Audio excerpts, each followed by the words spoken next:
West the business. It's Deuce Sims, the Don. What's happening? Salute to all the kings and the queens in the chat. Salute to everybody on Insta and all of the family that's supporting on Clubhouse. The Damu Kiwe Conversations. We are the hottest podcast on the net, the voice of the culture, and one of the hottest rooms on Clubhouse. If you're on Facebook or the Facebook groups, Instagram or Clubhouse, salute to you. Hey, yo, hit that like button on your way in. You know what I'm saying? Let me shout out some of the people in the chat as y'all coming in. Oh, and y'all thought we wasn't going to do it? Salute to my bro, Yael. You can't, I don't care if we ain't doing a podcast together. I'm always going to support. I mean, these dudes really think that we competing with them, but in all actuality, we competing to be the best us we could be. You know what I'm saying? That's what we focus on, us. You feel me? But when these niggas is content, we gonna put them on that Summer Jam screen. Spirit Wonder, we are back. Salute to Duke Sims, the Don, Yael, and to the chat. Salute Deborah Edgerton. What's happening? Nia, the beautiful Nia. Salute Deuce in the chat. Hit that MF like button for sure. Gregory Womack, Deuce Sims, Active Chucks, and the Damu and Kiwe Conversations, Yael in the chat.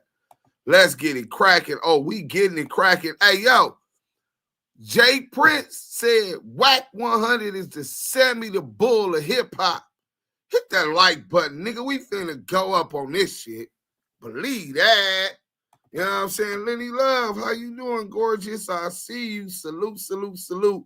Lady Fino, the Daikiana in the building. Hit that like button. Press the lanyard in. You know what I'm saying? You know?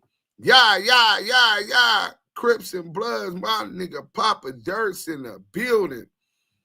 We been waiting on you. LA shot caller, Deuce Sims.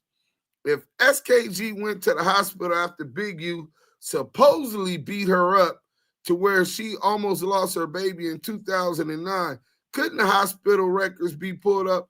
Of course, and she would have went to the police station like she was threatening to call the police today. She assaulted Big U. But, bro, she done flipped that story, man. We ain't even giving her no shine. All she doing is cloud chasing. You got 5 million subscribers on No Jumper. They run her thing 10 hours later. She got 2,000 views. Ain't nobody paying that girl no mind. Go read the chat. They on her helmet. Lenny Love. I see you dancing on fire. Section. Yael Raider. You already know what it is. Spirit Wonder. Salute. Boss Talk. What up, bro? I'm dude that's sharing content with you if African. Huh? I'm dude that's sharing content with you if African. I don't know what you mean, but if you want to stream the content while you watching, I got no problem with that, King. You know what I'm saying? No problem at all, you know? Degante, they still welcome to Zootaland. What up? Damu Kiwe Conversation. Deuce and Selena, how are you doing today? I hope you're having a great weekend, starting off with tonight with some love. I see the love. I see the Henny glasses, and I'm so appreciative of the support. Stacy Taggart, thank you for supporting. You know what I'm saying? Selena, and I'm going to call y'all back, and the whole Blue Wrench mob that's in the chat is going to regulate that because that's what they do. Gold Nut, shot caller, I don't think you can pull records because of HIPAA laws. Yeah, because it's her medical thing, but she should be able to pull the record because she made different accusations. First, it was Nipsey. Once he died and she couldn't clout chase him, then it's Big U. Now it's Big U and Nipsey. You know what I'm saying? I'm the one who DM Young Ant the video on Instagram to react to it. Hey, Willie Beeman, hell of a play. That was a power move because it's nasty in these YouTube streets right now. Speaking of nasty, a nightmare on the YouTube streets. Deuce, salute, chat, salute. Hey, salute to you, young brother, man. You keep doing your thing. I ain't seen you drop no content later, man. I hope you've been dropping some content. You know what I'm saying? And if you do, don't be afraid to send it to me in my DM so I can post it and help support your page, brother. That's what we here for, right? We want a whole bunch of people that's like-minded that care about their community with a voice. You know what I'm saying? Eric AC, what up? Mike Pina, what up? Nia been MIA. I don't know where she at. Salute from East Oakland. Salute, salute, salute. But look, so we're going to get into that, and then we also going to get into this young Ant Jefe reacting to street certified news video exposing WACK100'S working since 2006. This is some nasty work. You know what I'm saying? Hey, wait, what Lady Fino say? Ain't no records, period. The fuck? You know what I'm saying? Hey, yeah, she's something else, man. Oh, hey, man, I don't know. Milk been trying to stay away from it, but me and Milk is smooth, man. You know what I'm saying? He stood me up on an interview, so I feel a certain kind of way. Maybe he set trip. You know, the Hoovers be on some fuck the Bloods and the Crips. You know what I'm saying? Maybe that's what he on. You know what I'm saying? But other than that, man, he done gave me some tips. You know what I'm saying? And I don't really care where he from. You know what I'm saying? I ain't never heard he was a rat. I ain't never heard he was a pedo. You know what I'm saying? So, Dukes, I watched the live, but I'm not always in the chat. Oh, all right, Nia, because I was looking for you, too. I'm like, oh, so she just going to find her some new men to be watching. Lunch Week, salute y'all in the bushes at the job listening. Hey, man, salute to you. Thanks a lot, man. Y'all got Slimeball TV in here talking to that Boss Talk. That nigga don't never talk, but he talking to that Boss Talk. I guess at Boss Talk, know him a lot better than us. Let's get into this first video, man. You know what I'm saying? What is this one? We're going to get rid of that. We're going to get rid of that.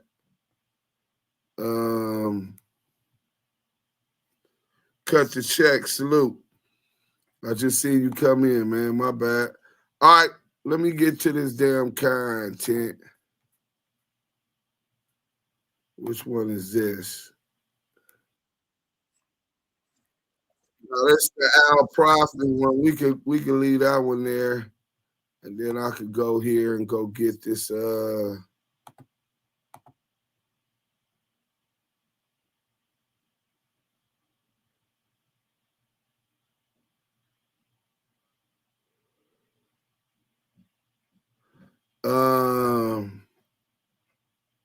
Okay, there we go.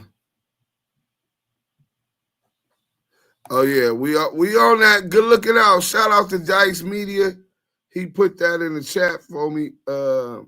We definitely on that. Here we go. The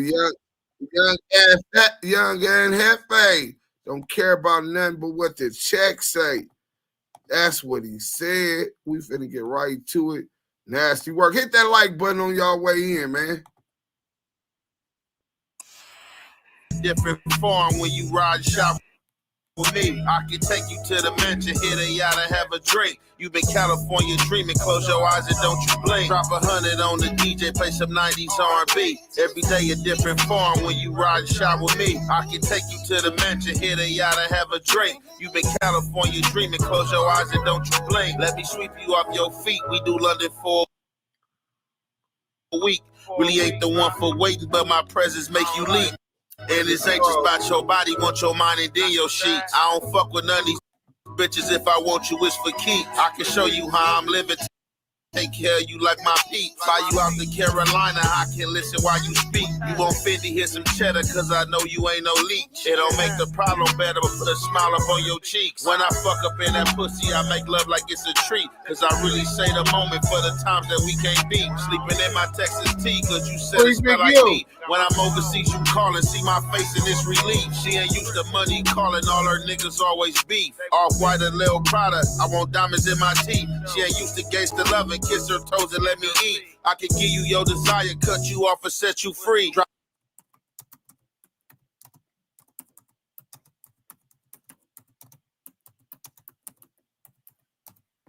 What did happen? What's the good old big deal with the good old people? It's your boy Young and Hefei. Don't care about number what the check say. Make sure you go ahead and like and subscribe, because it don't cost you nothing. Press that button, and if you ring that notification bell, I'm gonna bring you that mail. Ain't nothing to talk about. What's the good old big deal with the good old people? It's Hot Topics with your boy Young and Hefei, and I'm here to deliver you another one like the other one. The recipient of Hot Topics today will be no other than Clubhouse specialist WACK100'S. So, with all that's going on, the indictments that's falling out, other people getting put out there is being rats in or snitching, characters being slandered, all type of stuff. Y'all been watching what's been going on. You cannot be a person with any smut and or foul activity going on without being smutted by WACK100 and his counterparts. This been going on before I joined YouTube.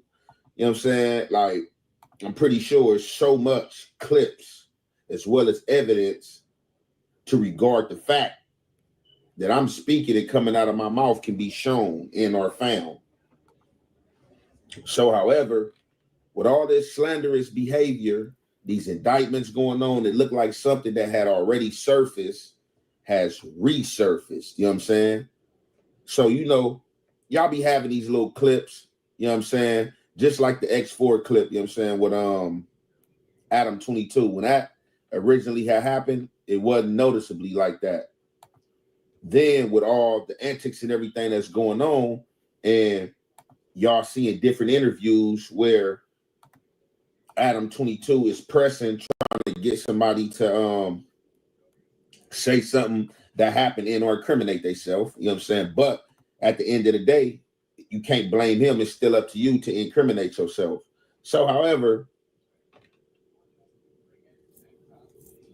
I've been experienced something that I've been experienced while thriving and living through life, that it's a lot of hypocrites out here, you feel me? And usually the things people bring to the forefront and or politic on and or try to smut somebody else on, they have usually dealt in these same actions and or is a recipient of the thing they pressing against. It's kind of like how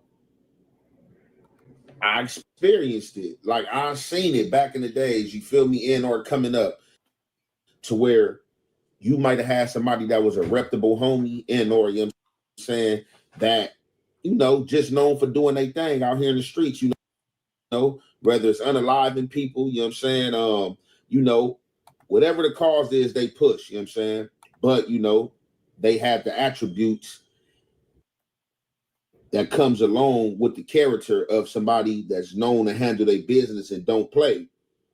But it's some paperwork on them. They ain't been caught in the jam and told on something, but it had been kept under wraps and or not spoke on because this character is known to be a terrible person. And if this information get out there, it can be unaliving.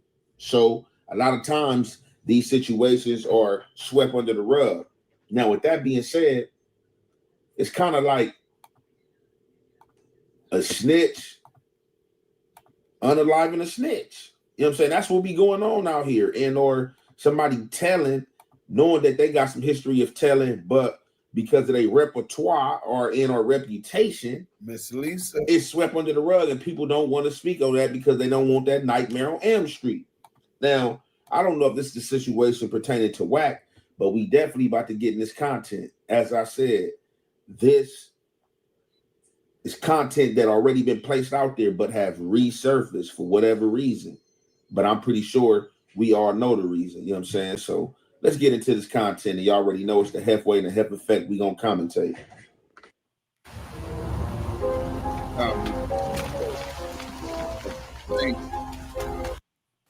Safety trooper Darren Chase was on a routine patrol on Interstate 40 in Wheeler County, Texas, when he would pull over a 2005 Cadillac for driving 77 in a 70-mile-per-hour speed zone. The driver, later identified as Cash McElroy Jones, stated that he was a truck driver and always ran about 5 miles over the limit. He also stated that he was en route to Tulsa, Oklahoma for a funeral. At some point during the traffic stop, the trooper would ask Cash Jones for permission to search his vehicle. After denying the request, K9 units were called to the scene. During the search, troopers located a black rifle, black shotgun, a loaded black pistol, along with several clips and large amounts of ammunition for each gun. Following the recovery of the firearms from the vehicle, both Cash Jones and his passenger, who would later go on to be identified as his brother, would be arrested, with both men being charged with unlawful possession of a firearm by a convicted felon. Soon after this arrest, he would be briefly placed on a Fed hold before posting a $10,000 bond. Once out of jail, WACK100 would travel back to Los Angeles, where he would continue working with Death Row Records and Suge Knight. Only 2 years later, in January 2008, police would name Knight as one of the members of the mob Pyru Street Gang in a crackdown by authorities in the city of Compton. Despite his music industry connections and now managing Reggie and rapper The Game, WACK100'S name would be left out of the crackdown. In that same year, Cash Jones, aka WACK100', would be caught on Wiretap, informing business partner Mark Stevens that the MainStreet Mafia Crip leader Ladell Rawls was under investigation for the kidnapping and beating of Robert Ross, aka Stutterbox. Ladell Rawls, who prosecutors said was the leader of the MainStreet Mafia Crips gang, would be accused in a criminal complaint filed in February 2011 of directing members to kidnap, beat, and rob the victim, Robert Ross. CS2 Back would play a pivotal role in that case, both helping authorities connect the dots to Dale Dog via the wiretap phone calls and eventually helping MainStreet beat their case. It's a cold game out here, man, you know what I'm saying? Freedom members, though, you know what I'm saying, on everything, you know what I'm saying? So, however, WACK100 driving along that interstate. You see the signs, 70-mile-per-hour zone. Wack going 77. However, state trooper, wherever he was at, whether he was weaving in and out of traffic or whether he was on the side of that road, clocking. He see a 7 over, you know what I'm saying? I like button on your way in, hit that like right button. on him. Probably hop on him, probably see the plates, California. I'm probably sure if he seen that the place was Texas, you know what I'm saying, probably wouldn't even trip, hop behind him for a minute, run the name, you know what I'm saying, hit the light, you know what I'm saying, pull over. He pulled Wack over, pulled down on Wack, come up to that window, you know what I'm saying, how'd he do, you know what I'm saying, roll that window down, let me holler at you. So, find out the name Cash Jones. Man, see, that's why I be fucking with y'all, man. Look at Papa Trail, right? He said, notice Wack said he used his black card because the bail bondsman was closed. But later said when his brother got arrested, he had to notify the bondsman, but he said he didn't use one.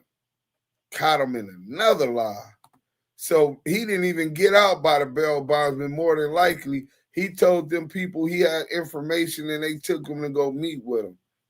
Nasty work. Jones, you know what I'm saying? You know why I stopped you? You know what I'm saying? Oh, you going 77 in a 70 mile per hour. Oh, well, you know, I'm a truck driver. You know what I'm saying? I usually always do this. You know, I'm just coming down here, passing through Texas on my way to Tulsa, Oklahoma, about to go to my mother. I don't know if the man said mother, excuse me, but about to go to somebody's funeral or something like that, or meet his mother to go to a funeral or something like that. If I served myself correct and heard that his mother was mentioned. So state trooper, he ain't going for it. You know what I'm saying? He probably really don't care if it's the truth or not. He bored, probably in one of them little hick towns, nothing going on. Look, I'm about to serve you this ticket. Furthermore, you got them California plates and you're black. You mind if I search that car? WACK100 tell him no. You know what I'm saying? WACK100 been around for a little while, you know what I'm saying? Probably got a little game, you know what I'm saying? Know some legal terms, you know what I'm saying? Probably got a lawyer on call or whatever, you know what I'm saying? Tell him no, you will not be searching this car. So what he do? Okay, well, my next procedure is to call these K9s, because if you don't want to let me search, I think you might be hiding something. So let's see if these K9s can sniff it out. K9s come to the scene with however they do it, put them up to the car, they sniff it out. Oh, smell gun. You know what I'm saying? You say get the barking or whatever. You know what I'm saying? Barking, they don't know if it's guns or drugs, but he's going crazy. So it's obviously he know the scent of gunpowder in, or, you know what I'm saying? Do the gun got a smell? Is it a smell on the metal? You know what I'm saying? I don't know. So, however, they probably get told, well, they know probably, they get told to get out the car, you know what I'm saying? They get out the car gets searched, you know what I'm saying? The weapons get apprehended. No. Y'all see what they say they apprehended. So they apprehended like a shotgun, and I want to say a assault rifle, might be an AK-47 or whatever. So, you know, it ain't nothing else to talk about, truck driver. You and your brother, y'all on y'all way to jail. They go to jail. I guess the bail was set like at 10,000, whatever. Wack bails out of jail. You know what I'm saying? He bails out of jail. Bails out of jail for these guns. Furthermore, this was a case that we are going to find and see later on through here that got dismissed and or thrown out for whatever reason. You're going to see the cause and all that, and y'all going to be able to deliberate for yourself what y'all think. You know what I'm saying? So I remember this time, and another reason why I'm covering this, because you know what I'm saying, free the guy, man, SK, man, 7K, you know what I'm saying? That's my guy out of the main streets, man. And as well, too, I knew Dog. You know, we used to go over there, buy weed, you know what I'm saying, shot dice with Dog before, you know what I'm saying? And I remember that time because I was in the county when that was going on. You know what I'm saying? That a lot of them was in 821 in Supermax, you feel me? I was all through there, you know what I'm saying? So I remember that time when they went down, you know what I'm saying? That was during the time when Shaq had just retired from the NBA. As soon as he retired, bam, right on clue. The next day they hit him with a federal case. Y'all know stutter boxing was implemented in there and all that. So I don't want to tell the story to y'all. We're going to get into the facts, and y'all already know it's the Hefei and the Hef effect. Before they get into the facts, I want to read out what Tony Brown said. He said, if I'm not mistaken, CS2 said that he was the one that put Molly Mall on point, that Big U has something to do with his situation. I think he talked him into telling. Not only did he talk him into telling, he put him on the phone with Loose Cannon, and they all corroborated information before they went public with it. Essentially, he put Big U in jail by telling them that Big U was behind it, when all along he already had told us that Loose Cannon was working with him, with WACK100', faking like he was with Big U. Let's go, though. We're going to commentate. Did you know that you can have permanent teeth in just 24 hours? That's right. Only 24 hours and your new smile is ready. Oh, this nasty work right here. Them lights over, and the search happened in Texas, right? So immediately, that's why they had the Fed hold. They like, well, yeah, you know, he crossed the state lines, but you can't prove none of that. How you know I didn't pick it up in Texas? If she found something. Wheeler County, there you go. Cass Jones, Wheeler County. Them motherfuckers. Hey, bro, shout out to Texas for having audio and video on the front of their squad cars. Because if I'd have been in Cali Beach, I'd have been fucked. I'd have had to take it. Yeah, because they have to write the report based on the audio, the video and the audio. Yeah. Like, if I'd have been California, it'd been my word against them. Word against theirs, or how they got it. Hold on. Gigi, come on up. You wanna come up here today? I know you don't come on social media that often, so some got you pissed off. What they done did to you, girl? Oh, why made me pop back out? Yeah. Oh, nigga, cuz girl keep flapping her beef suckers. Always got my name in her mouth. Okay, look, this what I'm finna do. You still got the same phone number? Yeah. All right, I'm gonna send you the live stream. You can come up on the live stream because we live on YouTube right now, and we gonna talk about it. Lady Fino in here. Who? Lady Fino. Oh, what's up, Fino? Let me send you this link real quick, and then What didn't you? I saw you do earlier, I think. Where you saw me at? In the in I don't know, one of these rooms. Oh, when Wack came in. Yeah. Yeah, he was scared to come up though. I was on his rat. Hold on, we finna send you this StreamYard link right now. That's crazy. You came in that room. I was already in there. These things be pinging me in there, and then I saw you, and then everybody just started popping in there. Oh yeah, hold on. Let me see if I still got GG number, because I didn't tell everybody how we was FaceTiming and doing all that. GG, I don't be spreading our business. You know what I'm saying? What you doing out here talking shit? Oh yeah, no, we got some. Yeah, we definitely got some shit. Tell me, did you just get that? Yeah, I got it. All right, yeah, hit that. You can leave out the clubhouse and come on the thing. We got GG live tonight, so we gonna stop this and get back to the content after GG come up. Cause when GG come, oh yeah, it's finna get messy. Cause she don't play no games. You know what I'm saying? Speaking of the rooms, here go one of the dick suckers that was in that room anyway. Thotty Gotti, what's up, man? I see you left your trainee at home. Why you ran? I didn't run. Your daddy ran. Wack came on the stage, bro. You ran, nigga. Man, that nigga to run when that nigga got up out of there. Hey, tell his bitch ass we don't even want him to come to our room. We good. Hey, go produce the work. Let me see it. I want to read it.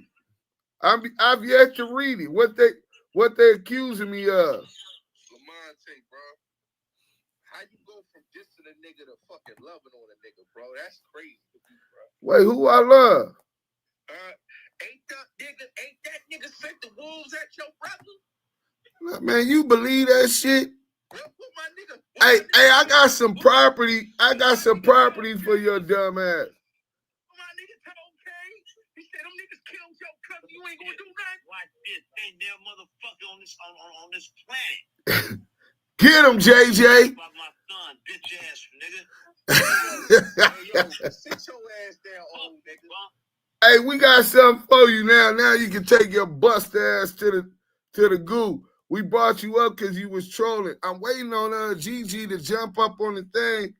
Where the thing at? Hold on. Let me see. Lady Fino, I got the thing, so I could probably send it to her. Matt and Mike, what up, bro? Salute. Trips, what up? Salute. Hey, Fino, make sure you get GG up here, and we gonna really get into some of this stuff. It's been a long time since we had GG on. Them niggas could have said they saw something on the back seat. They could have said all kind of shit. But because they had audio and video, that's what saved them. Right.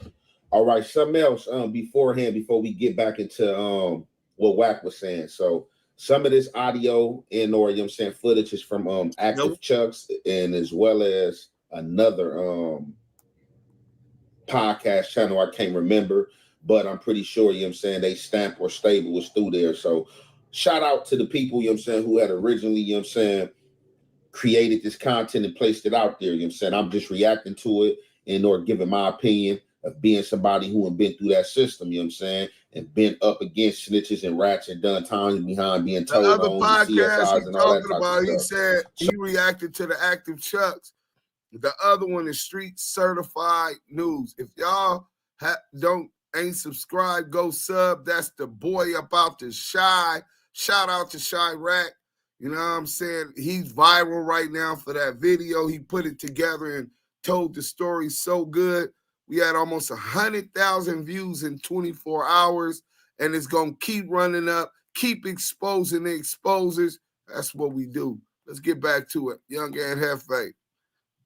So that was the paperwork right there from the stop. So a lot of people are saying that Wack is all bad. They calling him snitches and stuff like that. So as I said, this situation had been visited before. And for some reason, it's coming back up. And it seems that a lot of people are revisiting it because a lot of names are coming up like Big U, Mark Stevenson, Shaquille O'Neal, you know what I'm saying? Stuff like that. So as I was saying,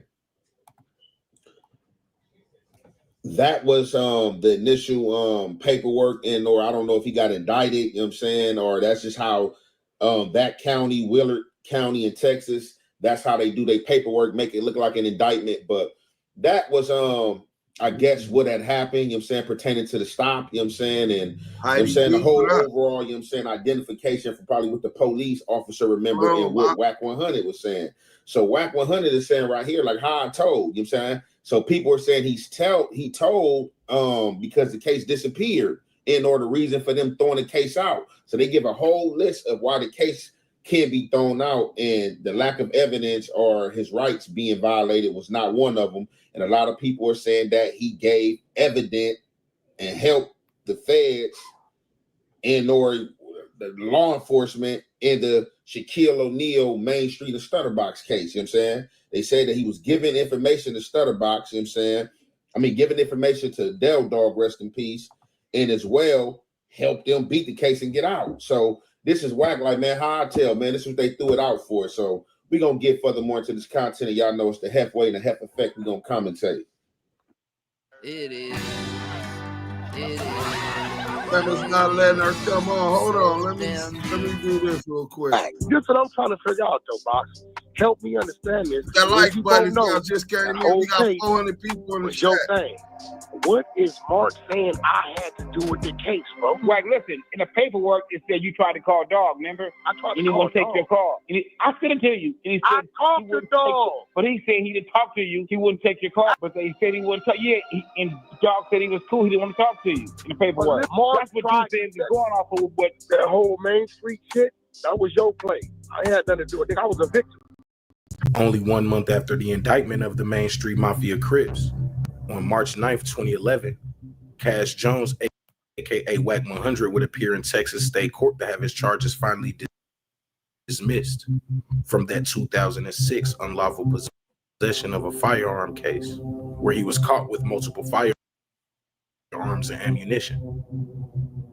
The stated reason for the dismissal was not lack of evidence or a violation of WACK100'S rights, as he claims, but based on the paperwork, WACK100'S gun case was dismissed in the interest of justice. Okay, so right there.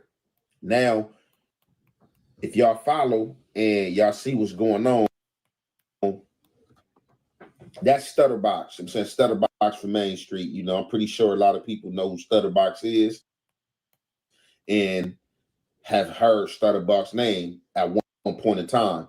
Definitely in this LA area, you feel me, in his native land of LA, Los Angeles, California. So what it looks like is what is being said is that WACK100 caught that case for them guns.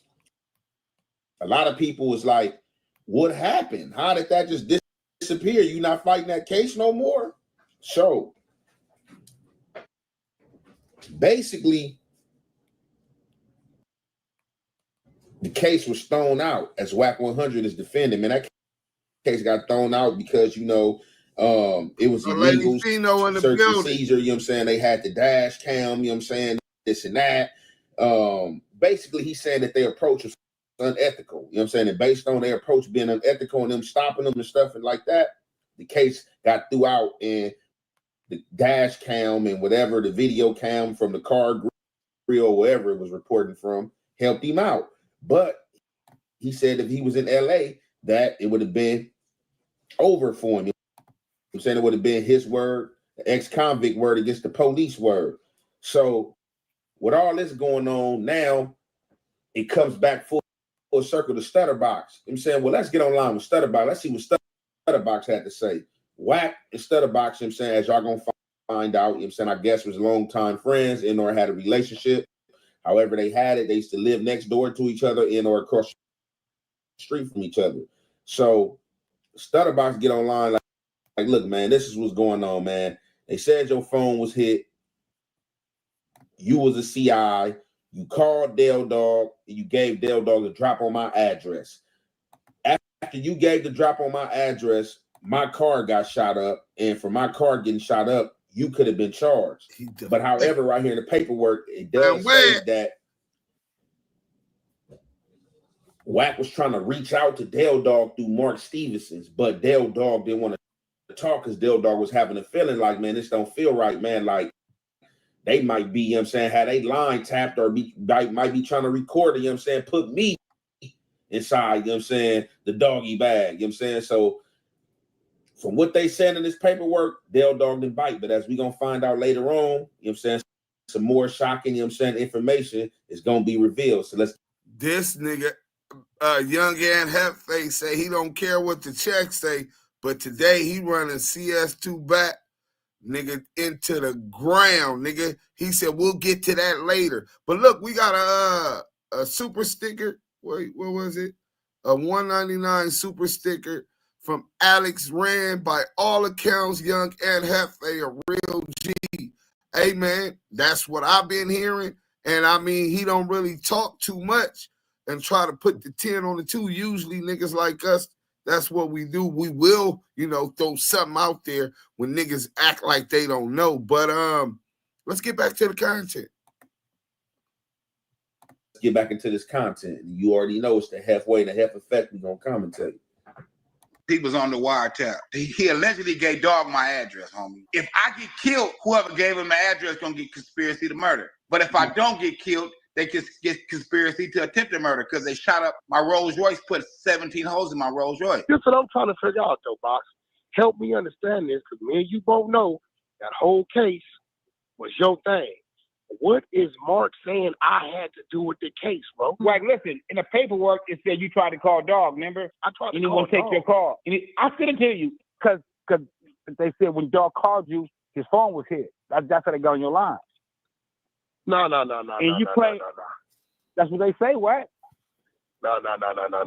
As you can see, by clearly implicates WACK100 into this case, not only in an interview with Deuce M's and Stats 280, but also right to Wack's face on the recorded phone call. In part 2, we saw Deuce M's break down the paperwork with the transcript on which WACK100 or CS2 back was caught red-handed as a confidential informant for the FBI, with detailed, corroborating evidence and paperwork that leaves no doubt that WACK100 is in fact confidential source number 2 or CS2 back. The paperwork is a transcript of a wiretap. And once I get into this paperwork, you're going to understand that back was one of the names that the feds used for confidential source number 2. So that Wack also says CS2.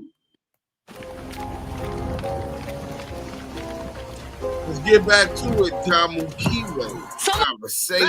CS2, for those who don't understand law, is code word for confidential source. WACK100 being on a wiretap talking about conspiracy to murder. That holds the same exact time as a murder, a life sentence.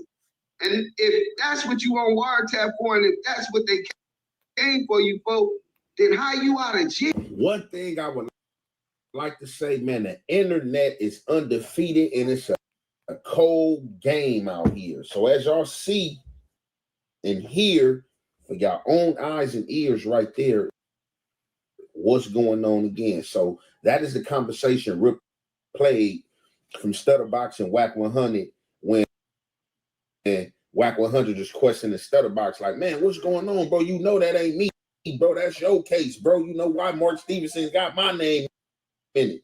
So Box like, look, man, you already know, bro. Don't act like you don't know. Like in the court transcripts, it say that you called Dale Dog and gave Dale Dog my address or was trying to get my address to Dale Dog. You know what I'm saying? You know what was a problem there. You know what I'm saying? And Big Sykes, salute. You was playing devil's advocate. I don't know if you was trying to just, you know what I'm saying, rub shoulders with Dale Dog, if you was, you know what I'm saying, gang starstruck or whatever the case may be.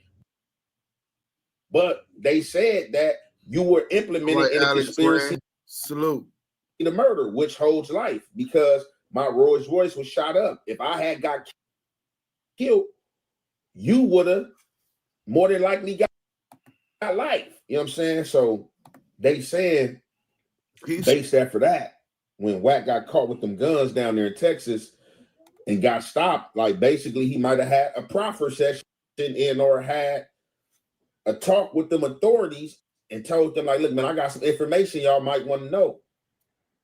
Man, Shaq in it, you know what I'm saying? Look, this was going on. He sold it to him. You know what I'm saying? Gift wrapped it in a package. Allegedly, I wasn't there. This is what they're saying. This is what's laid out. You know what I'm saying? Obviously, he gift wrapped it in a package, gave him, you know what I'm saying, something real tasteful, and it worked in his favor. They was calling him back, B-A-C-K, because he had blood. And that was like the crazy part. Y'all gonna hear and find out later on. But they saying he CS2 back, you know what I'm saying? And that's the information he gave up. He was trying to line people up, you know what I'm saying, and stuff like that. So let's get back into this content. Oh, something else I had wanted to point out. In all my life and going to jail and seeing the reasons why a case can get dismissed, I ain't gonna lie, I've never heard in the interest of justice. I've never seen that term of anything like that. I don't know if that's just a Texas term or if it's a legal law term, but people say when they looked it up, it ain't no good. Like basically in the interest of justice, you helping justice. So in the interest of justice, they released you. Let's get back to this content. Mark Stevens on, and okay. Hey Mark, can you hear me? Yeah, I can hear you. Can y'all hear me? Yes, sir. Yeah, we can hear you. Salute Mark Stevens. That's the way to salute everybody. Salute. Yes, sir. So you was cool with him from the beginning, even negotiated on some business as he. Yeah, I met him with Stutterbox. I met him with the homie Stutterbox. That's how I first came to meet Wack, was through the homie Stutterbox, right? When I met him, dude was driving trucks, seemed to be cool. Box was like, yo, this was his neighbor across the street. He seemed to be cool. When Stutterbox defected, Wack picked up the phone Flow TV and was basically the interim, the middleman, because he was telling me Stutterbox was defected, and I was like, okay, but my whole thing is if he defected, why are you fucking with him? Right. So he says that Stutterbox defected, and then you get some phone calls asking to speak to someone else, right? Yeah, he called me. He called me, man. It was, man, a series of calls, 4 or 5 calls. He wanted to reach out to the homie, rest in peace, Dale Dog. And I don't give out nobody nav. So I called the homie Dale Dog. I'm like, yo, homie, you want to holler at this dude or what? Because he keep calling me. And he was like, nah, I'm good on that. I don't want to holler at dude. So at some point, you get a phone call from WACK100'S, Cass Jones. And when he contact you, what did he contact you concerning? He wanted to reach out to Dale Dog, rest in peace. And he wanted to give Dale Dog some information that he had got. Hey, his name ain't Stats 280 no more. It's Zesty 100. You know what I'm saying? Big Pink Zesty, the Pink Panther, Zesty 100, nigga. Gotten from Stutterbox, right? It's like he was getting information from Stutterbox on what his plan was and what the get down was gonna be. And he wanted to talk to the homie and talk to him. And Dog wasn't getting on the line with him. And he kept blowing me up because he wanted me to get him on the line. Right. Smart man, rest in peace. So he's talking about the phones is being compromised. Is that one of the things that he told you? Well, the homie Dale Dog never trusted dude. You follow me? Right. So Dog didn't know was the lines compromised or was they wired up for sound or not. He just wasn't gonna chance it. You follow me? Right. But it was later on. It was later on after they took the case to they was taking it all away because the homie ain't had no choice. You know, he was facing a life sentence, so he had to take it all away. And see, and that's something that the feds is doing. They got Big U backed into a corner either. So it ain't no take no deal. He's gonna have to take it all away and go to trial. Everything is gonna have to come out on this case. This is definitely the biggest trial of the century. Let's go. With all the lawyers that was involved, they was able to get the discovery, and that's when we found out that the lines was compromised. And as soon when you get the discovery, was part of that the actual wiretap? The whole transcript. I got the whole transcript. The whole transcripts of the whole wiretaps.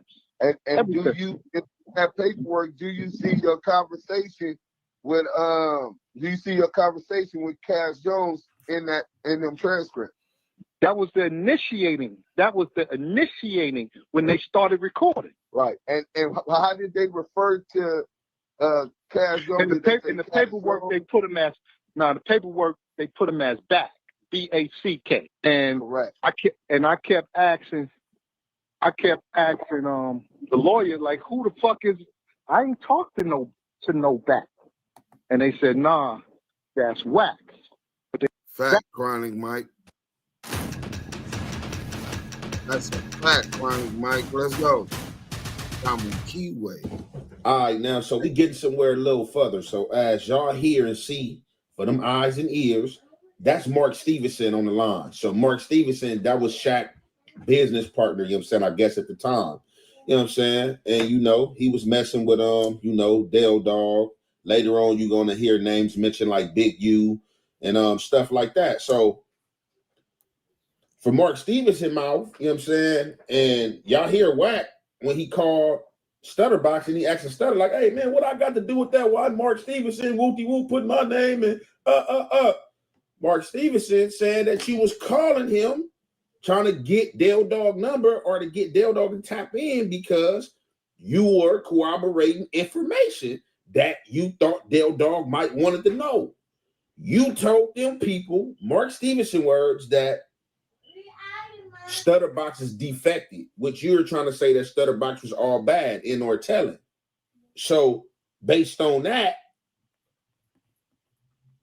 Stutterbox thinking you a trusted friend, but the whole time, YW Ludamari, salute. You playing Spider, you know what I'm saying? You giving the boogie, you know what I'm saying? You giving the ups on him. But Mark Stevenson is like, well, if you know this, why is you still dealing with him? What's in it for you? Why are you dealing with somebody that you know is bad? Mark Stevenson and them, from what they saying and what it seemed, they not giving them the time of the day because they messed with Stutterbox hard body. They like, shit, we met you by way of Stutter. You the only reason why, that's the only reason why you even got in with us was through Stutter, not because of you, Suge, and Death Roll and this truck driver situation. You got in through Stutter, and now you giving information on him. We gonna back up from you too. And as he say, furthermore, so where I'm getting kind of confused at, I can't lie, like I said, you know, is that they saying that he did talk to Dog and gave Dog some information what would have had him implemented in the conspiracy to murder. Then right here from Mark Stevenson saying that Dale Dog wouldn't take his call. So we got to figure out which is it. You know what I'm saying? So let's get back into this content. And you already know it's the Hefei and the Hef effect. We're going to commentate. The blood. So it's Back. I said, oh, okay. And was this Back also referred as confidential source number 2? Yes, sir. Correct. Well, man, I'm glad that the truth was able to come out. And it's sad. But bigger than that, but bigger than that, homie, right? I watched dude, man. He said some things about the big homie Shaq, that wasn't true. He said some things Like he been trying to destroy the big homie Big U name. And I'm seeing and watching this, and I called the big homie U. We was talking. I said, yo, when you get into Atlanta, man, come see me. Because I had what I had for years. And when I gave it to the homie, I said, man, you read it. Because it was a big-ass textbook of shit. And the homie just sided with what was right. He said, I can't fuck with dude no more. And that was the end of that. Until Wack started attacking, and that's when Wack started attacking him with false allegations and all of this online weird shit, right? Correct, because because the homie Big U asked me why I didn't fuck with the nigga, and I said, he read it, he was like, oh, okay, I see why you don't fuck with the nigga. I can't fuck with the nigga. And that was it. Wait, how long was it from when you first got it that you met you in Atlanta to show him the work? I got the paperwork from the attorneys probably in, I want to say 12 or 13, because it was a series of, remember the incident happened in 06. Real quick, hey, look, salute to Money Mont 81. He said, if y'all would have quit pushing this shit, half these YouTubers never would have caught on. That's a fact. I mean, it's historically proven. We documented it along the way for almost 3 years. But it ain't just me. It ain't just Yael. It ain't just Loose. Loose. It ain't just Lady Fino. It's not just Gigi. It's not just Bomani. It's not just Dice Media. It's Tree Tips Media. It's Selena. It's I'ma Call Y'all Back. It was Henny. Even though she do her own thing and did it, she played a part in that also. Smoked Out TV, right? Shout out to him. Who else? We got Shy Banks. He was integral in the beginning. Shout out to him. Who else? Even Death of the Cloud Chasers, all alone, he was doing what SGBG TV was doing right now. Playing like he was against WACK, but all alone, he was a WACK plant gathering intel. You know what I'm saying? But even his bitch ass assisted. But it's been a long road. Salute to Street TV. Salute to Street Certified News. Salute to all of the YouTubers who gave us a voice, because obviously our voice is not as loud and we don't have the resources that the federal government that these rats was working for have. But hit that like button. Let's get back to the content, man. But great comment, bro. 06, 07, but Box had went to prison. He called a drug case, so he went to prison, and they waited to almost the last month of the statute of limitations to go homies from Main Street. Right. So it had been about a 5-year period from the time that had happened to the time that they came and got the big homies. And then once they got, how did you feel about you waiting that long now? Well, he chastised me, and I never, one of the things, bro, and it's like it's the slippery slope, as people say, right? Like on one end, Wack, scandalous. He wasn't doing no harm, right? He was just trying to move around and be the tough guy. Okay, cool. You know what I'm saying? My whole thing is stand on the media. Cool. Damn, my bad, then it bro. went from that. Yo, salute to stand on. I heard what he was saying about the big homie Shaq, and then I heard what he said about Big U, and that's when I picked up the phone. I said, "Hey, you man, I want you to read something, man." And then once you read it, once you know, that's Quran. That's the Holy Quran. Once you know, you're accountable for what you know. And when he read it, he said, "Okay, I see why you don't fuck with dude. I can't fuck with dude." And that was it. Let me tell you something, man. I probably haven't seen nor talked to Wack in years, and I wish everybody success and happiness, but not on the basis of lies. Right. And not on the and really indicative of your character, Mark, because you have a whole campaign publicly of a brother that's heavy in our community positively, kids graduated from school and into football and all of these other positive things, and he smutting his name through the mud just because he decided not to deal with it. And brother, well put. Look, I call the homie Big U all the time. I call him the naked truth. Wiretap Rack. He always be like, why you call me the naked truth? I said, because Wack is the well-dressed lie. Bitch, I'm naked right now. Bitch, I'm naked. It's an old parable about truth and lie when swimming. And, you know, lie jumped out the water and put on truth clothes. So you had a well-dressed lie, but then truth got out the water and it was naked. So you got the naked truth that's trying to run down a well-dressed lie. Feel what I'm saying? Throw a rock and hide his hand. Right. That's So look, this is what I'm gonna say right here, and this is what I be talking about, right? Great. So people pick which situations in which they want to be solid and who they want to be solid to versus a homie or enemy. A lot of people do not have proper etiquette and do not stand on proper etiquette as far as where integrity stands. But a lot of people like to insert integrity, like to insert morals, you know what I'm saying, inside their wordplay and in their mind to speak out their mouth. You know what I'm saying? Just to sound cool in order to sound good. And a lot of people are not standing on integrity at all. They standing on certain principles that are dear to them. They're not standing on principles from a worldly aspect. You know what I'm saying? It's sectioned off, kind of how like the United States sectioned these states off. Oh, this Utah right here, this Nevada right here. You know what I'm saying? This California right here, this Arizona right here, this Mexico right here, and so on and so on. Y'all get the picture. Now, this Mark Stevenson's guy, you've been knowing that WACK100 was allegedly hot as a firecracker, and you still allowed him to play around in the industry and with certain people that you knew. Once you found out that he was dealing with Big U or dealing with anybody that you knew, you supposed to give the game up. Hey, Right. Now, that's a fact. I'm gonna stop it right there. Go ahead. Let me hear what you was gonna react to that, and I want to hear what Fino say to that point. That once he seen you knew Wack was hot as a firecracker, right? Once you found out that Wack, hold on, we got somebody in the chat. Who is it? Oh, hold on, wait. Before I push this, we go and you answer that.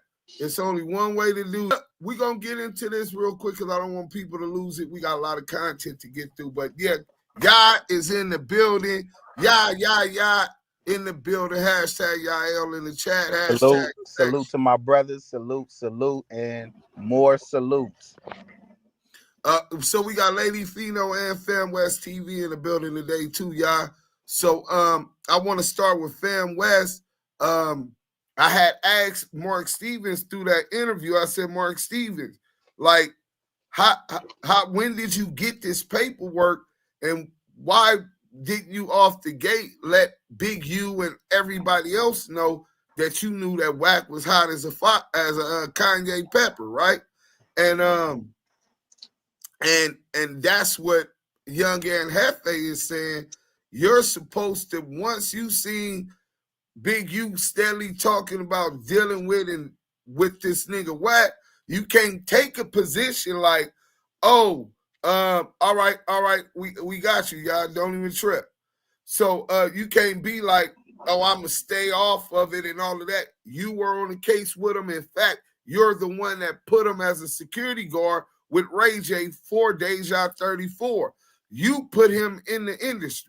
So it's your responsibility to let anybody who know that you know that this dude is hot, bro. And you hesitated on that for whatever reasons. So what you was gonna say, Fam West?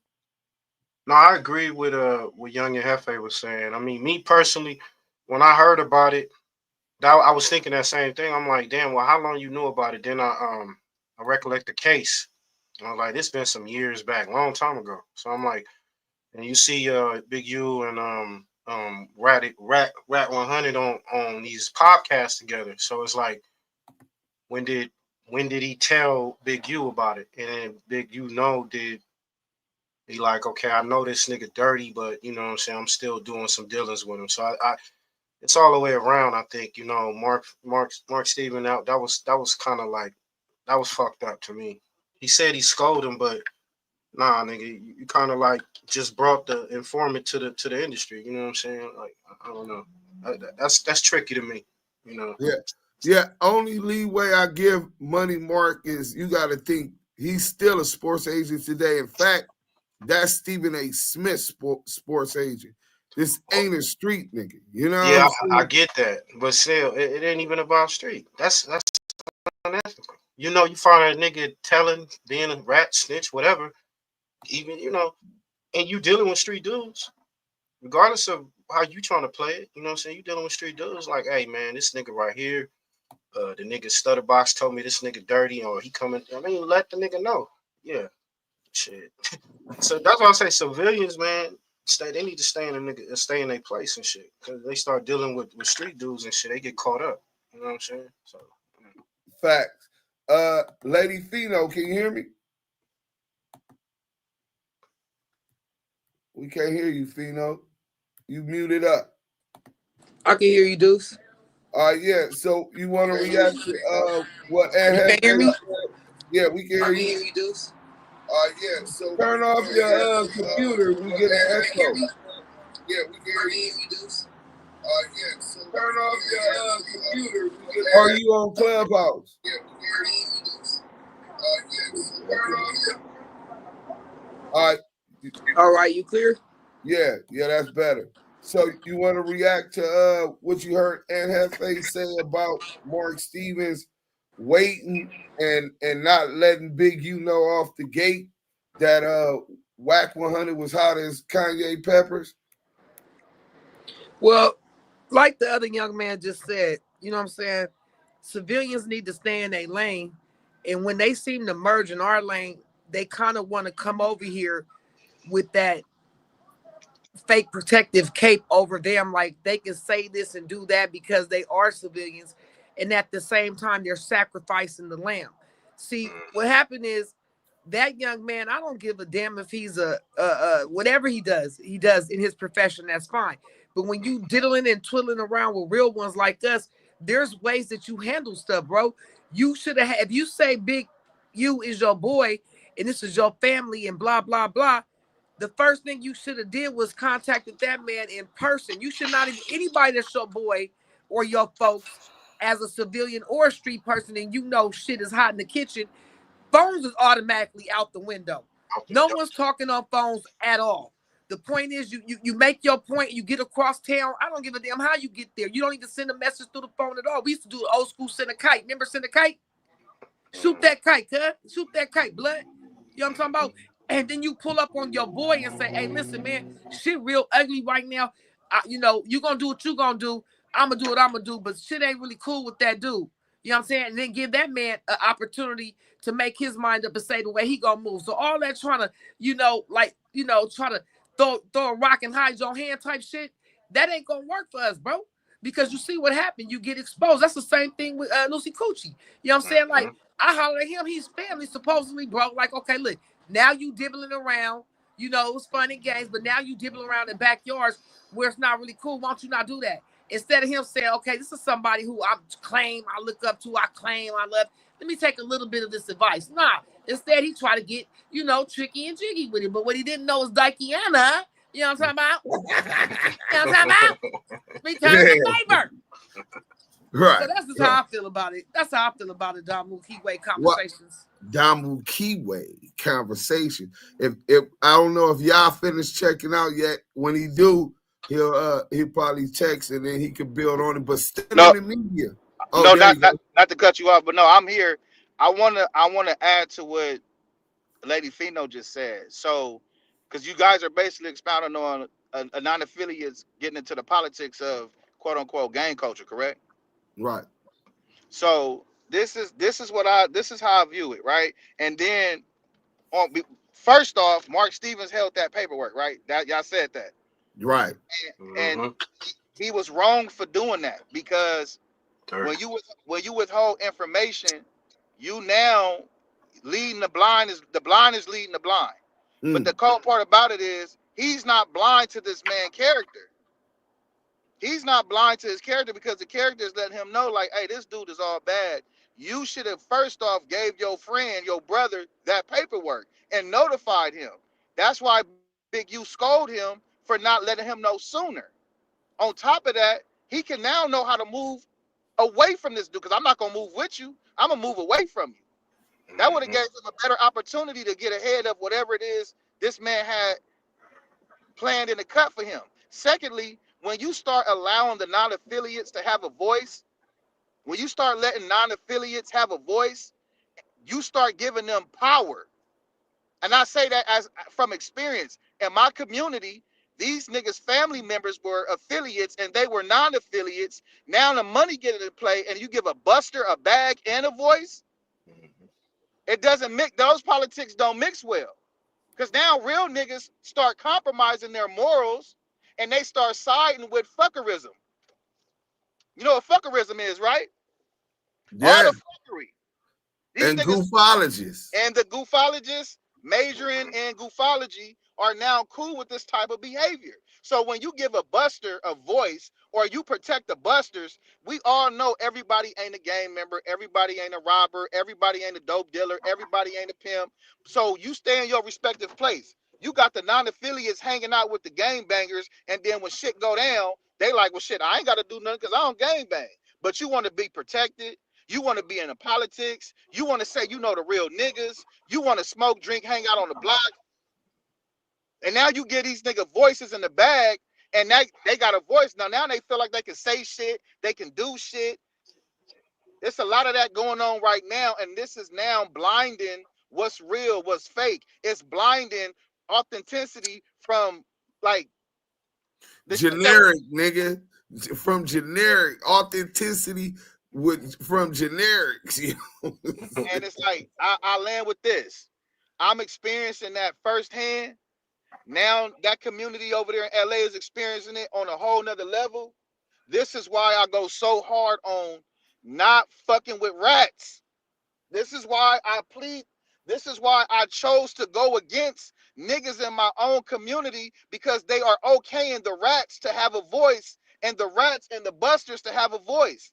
Now the real niggas is getting voted off the island and getting ostracized for standing on the real business. And people can take what they want with that information. You know, salute to the ones that still standing on business. All right, hey, look, real quick, we're going to get into it, but Stand on the Media has said something. He said, I really feel he dropped the ball. I guess he talking about Money Mark Stevens, right?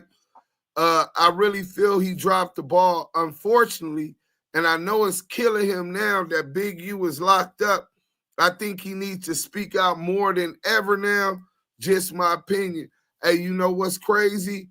I think he's going to speak out more, but I'm not sure he can speak up more. One thing that I do know is that the feds had went and talked to Shaq and Mark Stevens involving this RICO indictment investigation of Big U. They asked Shaq, was Big U extorting him? And Shaq told him, can't nobody extort me. If I gave him some money, it was because I believed in what he was doing and I was trying to support, right? So they were trying to get Shaq or Mark Stevens to corroborate some kind of theory of extortion from Big U, right? But 100. Right. So then you got to understand also, because of the investigation, I'm quite sure Mark Stevens and probably Shaquille O'Neal will be witnesses on behalf of Big U on this case, which is really going to nullify the theory that everybody in LA that did business and or donated money to Big U was being extorted. You understand what I'm saying? Because how they're doing it is they're painting with a brush. If they were getting money and they were coming through LA, Big U was extorting them. And that's just furthest from the truth. Let's finish hearing what Ant Jefe got to say. If I see anything in the comments, we'll stop. He almost done, bro. It's about 4 minutes. Let's go. you. Let me holler at you. This is not one of them situations where people always want to try to take the high road. No, man, I'm just minding my business, man. You feel me? I ain't trying to get in nothing. You know, they look like they was dogging like that. I don't want to get crossed up. You know what I'm saying? Because it don't make no sense for you to hide it and then come forth and bring it out. You got to do your due diligence if you're going to do your due diligence, or shut the hell up. That's just how that go. Because you shouldn't even never came out and said nothing. Soon as you knew he had a relationship with guys that didn't know, and you knew these guys were solid and or people that you looked up to and or big bro, the big homie, you supposed to spray him down. Hey, he's all bad. Look here. So, however, I don't want to keep my whole focal point on that, but he in factually did. Mark Stevens drop the boogie. So he basically got at Big U like, hey, look here, check this out. You know what I'm saying? I guess it was asked why he don't mess with WACK100. You know, if y'all caught that, you know what I'm saying, through this segment of why it was even asked, I don't even know why it came up. But obviously, he felt and seen that the Mark Stevenson guy did not like WACK100 and or was shying away from him and wasn't dealing with him. Maybe Big U probably implemented his name a few times. Like, man, you know what? I'm messing with WACK100, my boy WACK100. When they was cool, he got this popping or he doing this for me. And Mark Stevens is kind of like taking the back seat, like, you know what I'm saying? They ain't saying nothing. And Big U probably caught on like, hey, what's up, man? You know Wack? You know what I'm saying? You don't mess with Wack? Like, man, I know you know him, whatever the case may be. And that's probably when Mark Stevenson, I guess, finally was like, hey, look, man, I'm going to show you something and you take it for what it is. You know what I'm saying? If you know, you know. You know what I'm saying? Hit the Quran quote, quoted it on him, slid it to Big U. You know what I'm saying? I guess Big U read it and was like, oh, man, I see why you don't mess with dude. You know what I'm saying? And furthermore, the question get asked by, I think, Deuce M's like, man, how did Big U feel? Big U didn't like holler at you. Yeah, well, yeah, you know the big bro, he did chastise me. He did chastise me and this and that. Like, man, so yeah, it's a cold game out here, man. Like, you don't know who you dealing with. Like I said, you got snitches. I'm like, how long he held that paperwork? Snitches, you feel me? And then people don't care about that snitching shit. As long as they can benefit off that person and or that person like got something of interest, you know what I'm saying, that can help them and heighten them.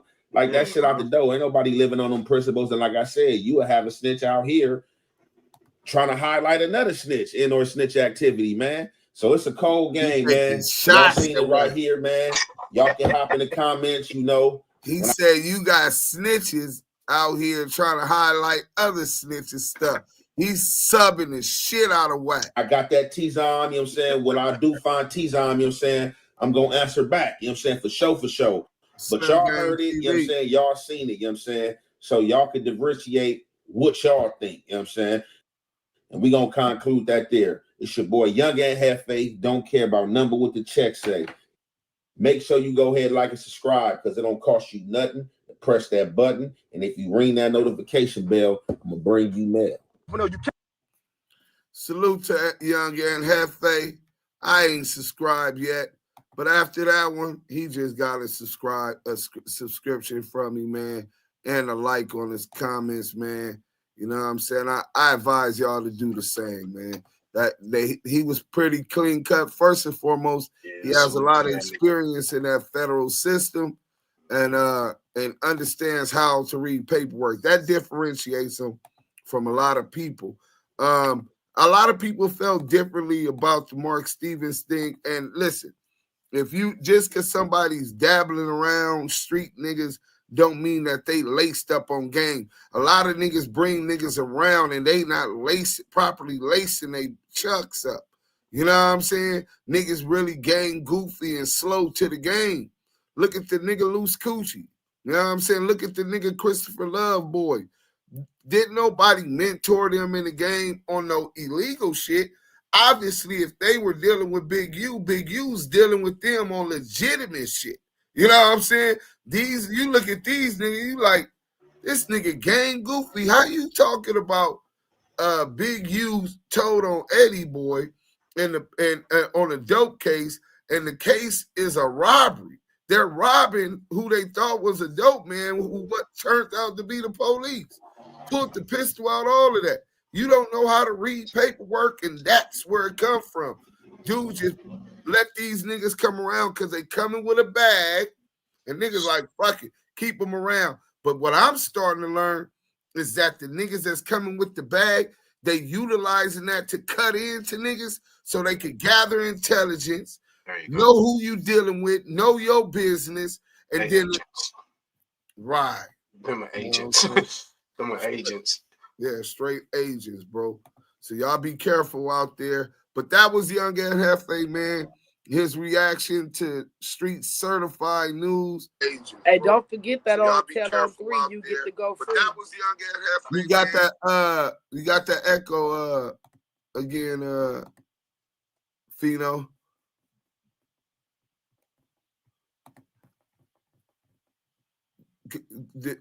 Probably because you're on Clubhouse. But let's get into this video, and then Al Prophet interview with Deuce Sims is so first street certified news. I think it's nearing 100,000 views. It's been 24 hours, right? So that's viral, and that's what Young Ant Jefe was reacted to right now, right? So, and that's just on street certified news.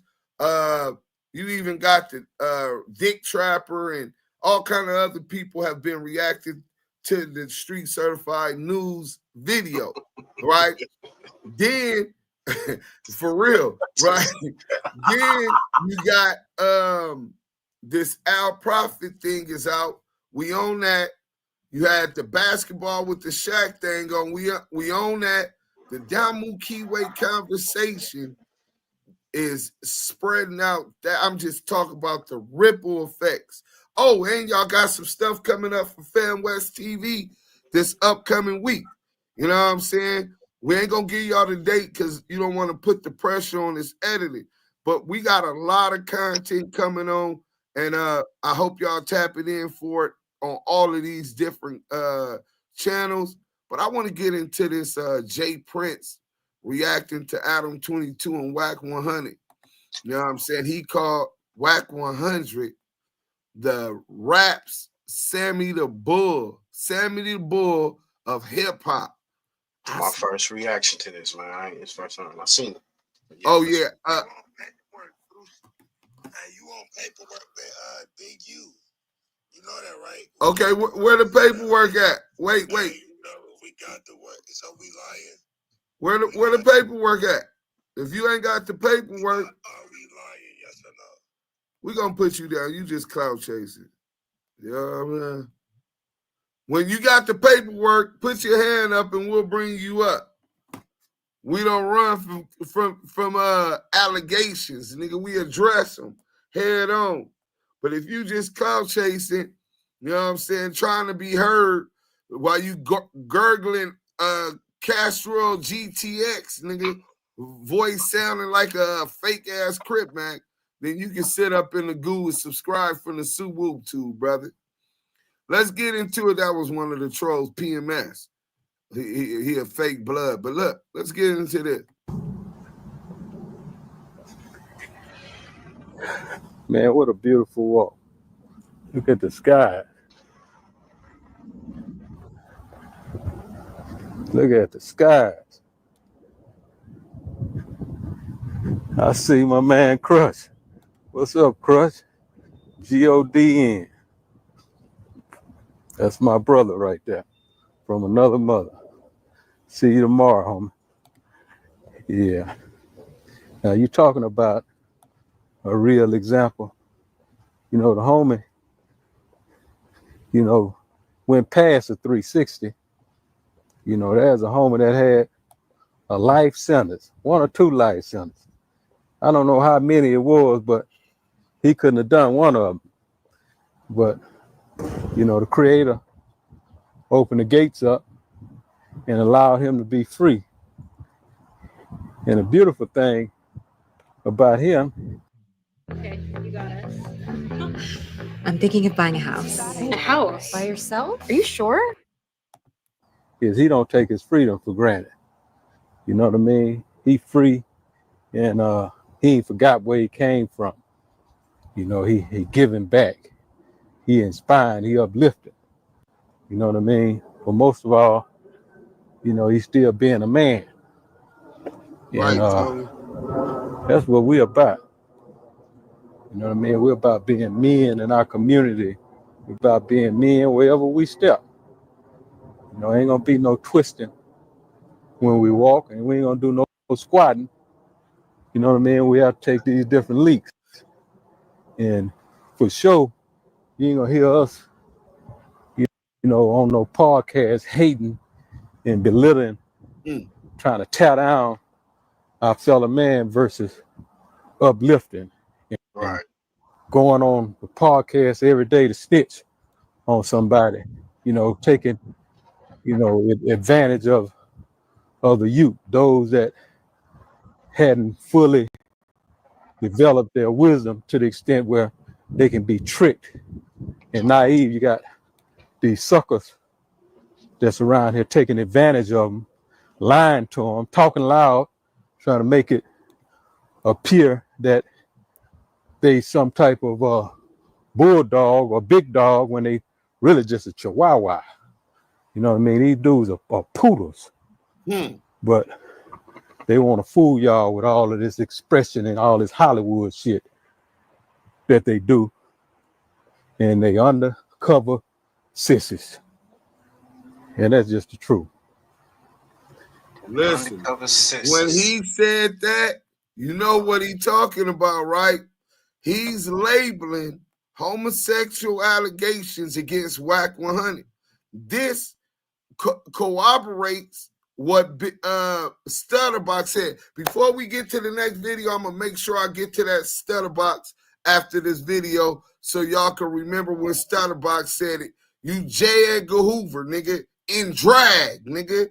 Nigga, now you gay after all these years. You know I'm gonna drown you, Wack. Remember he did that rant? We're gonna get back in there for those who aren't familiar. Let's get back to this. But he cutting just PS2 back right now. Wise brother. Yeah, no, I hear y'all loud and clear. I hear you loud and clear. And this portrait is so much bigger than rat behavior until, you know, every time I talk, if it's one of y'all that embrace the game that I give, then it's worth me walking and talking to you. Now, when all of you become damn fools and nobody want to embrace wisdom no more, then I'm gonna ride on off to the sunset. You know, I'm gonna ride on off to the sunset because that's that grown folk talk. That's that grown folk talk. Grown folks talk. T Money Live say, what is that in the interest of justice all about? T Money, T100, you still T100, bro, because you was in that room that day with Eben when he broke down that paperwork in the interest of justice. Wack ended up paying Eben $20,000 to take down that video. I had to hit the Debbie McLaughlin, the clerk of the deputy clerk of the court in Wheeler, Texas, to get that paperwork, right? But in the interest of justice, you was on that floor, on your knees, gargling, deep throating, you know what I'm saying? Deep throating CS2 back, right? When everybody was saying, bro, he's lying. He was arguing the case was dismissed for illegal search and seizure, the gun cases in Texas.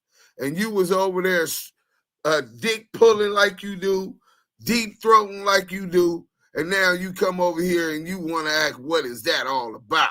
Why you didn't do that investigation and didn't have that curiosity about what was going on back then, brother? I'm just asking, my nigga. You know what I'm saying? Hit that like button, man. Let's go, man. I'm gonna feel like I'm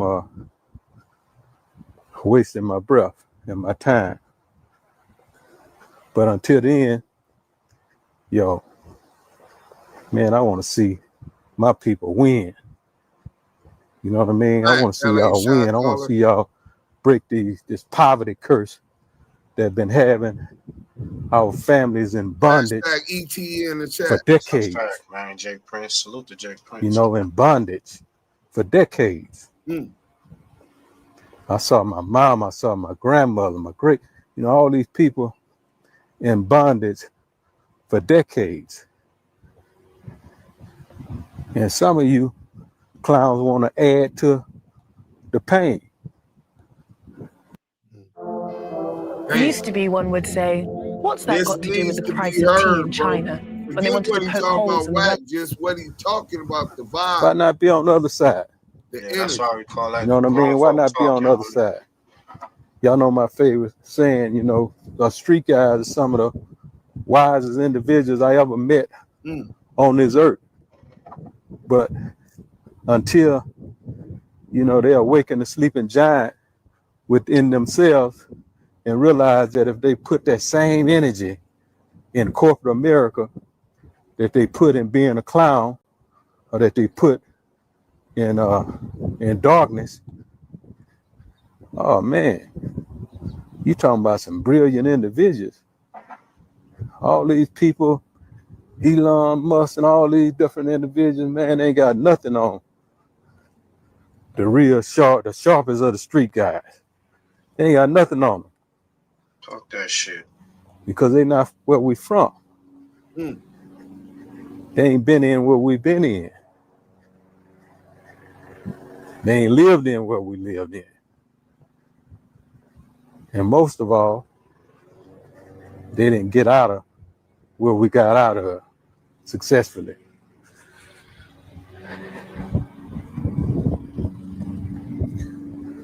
So awaken that sleeping giant, man, inside of yourself.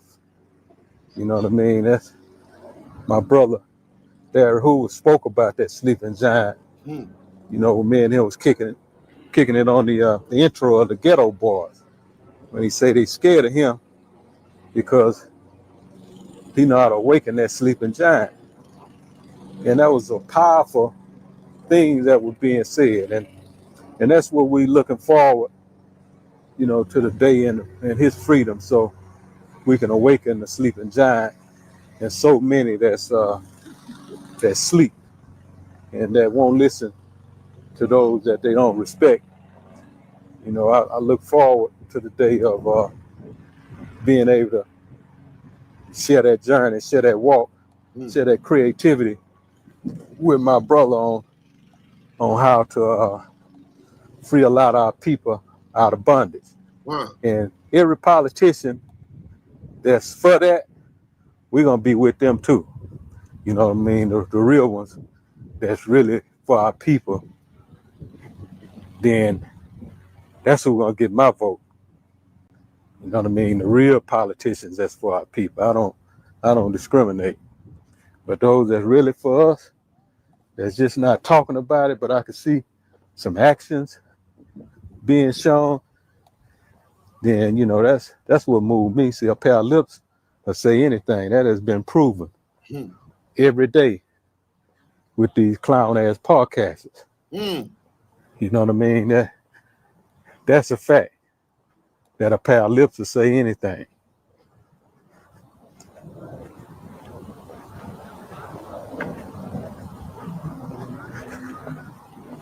But it's all good, you know.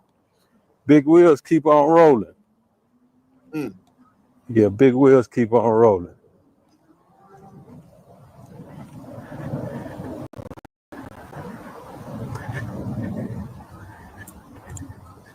Yeah.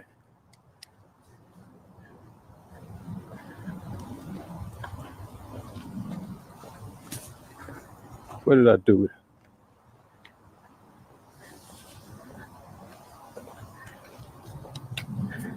Yeah. Let me put this thing back on. Yeah, that's me.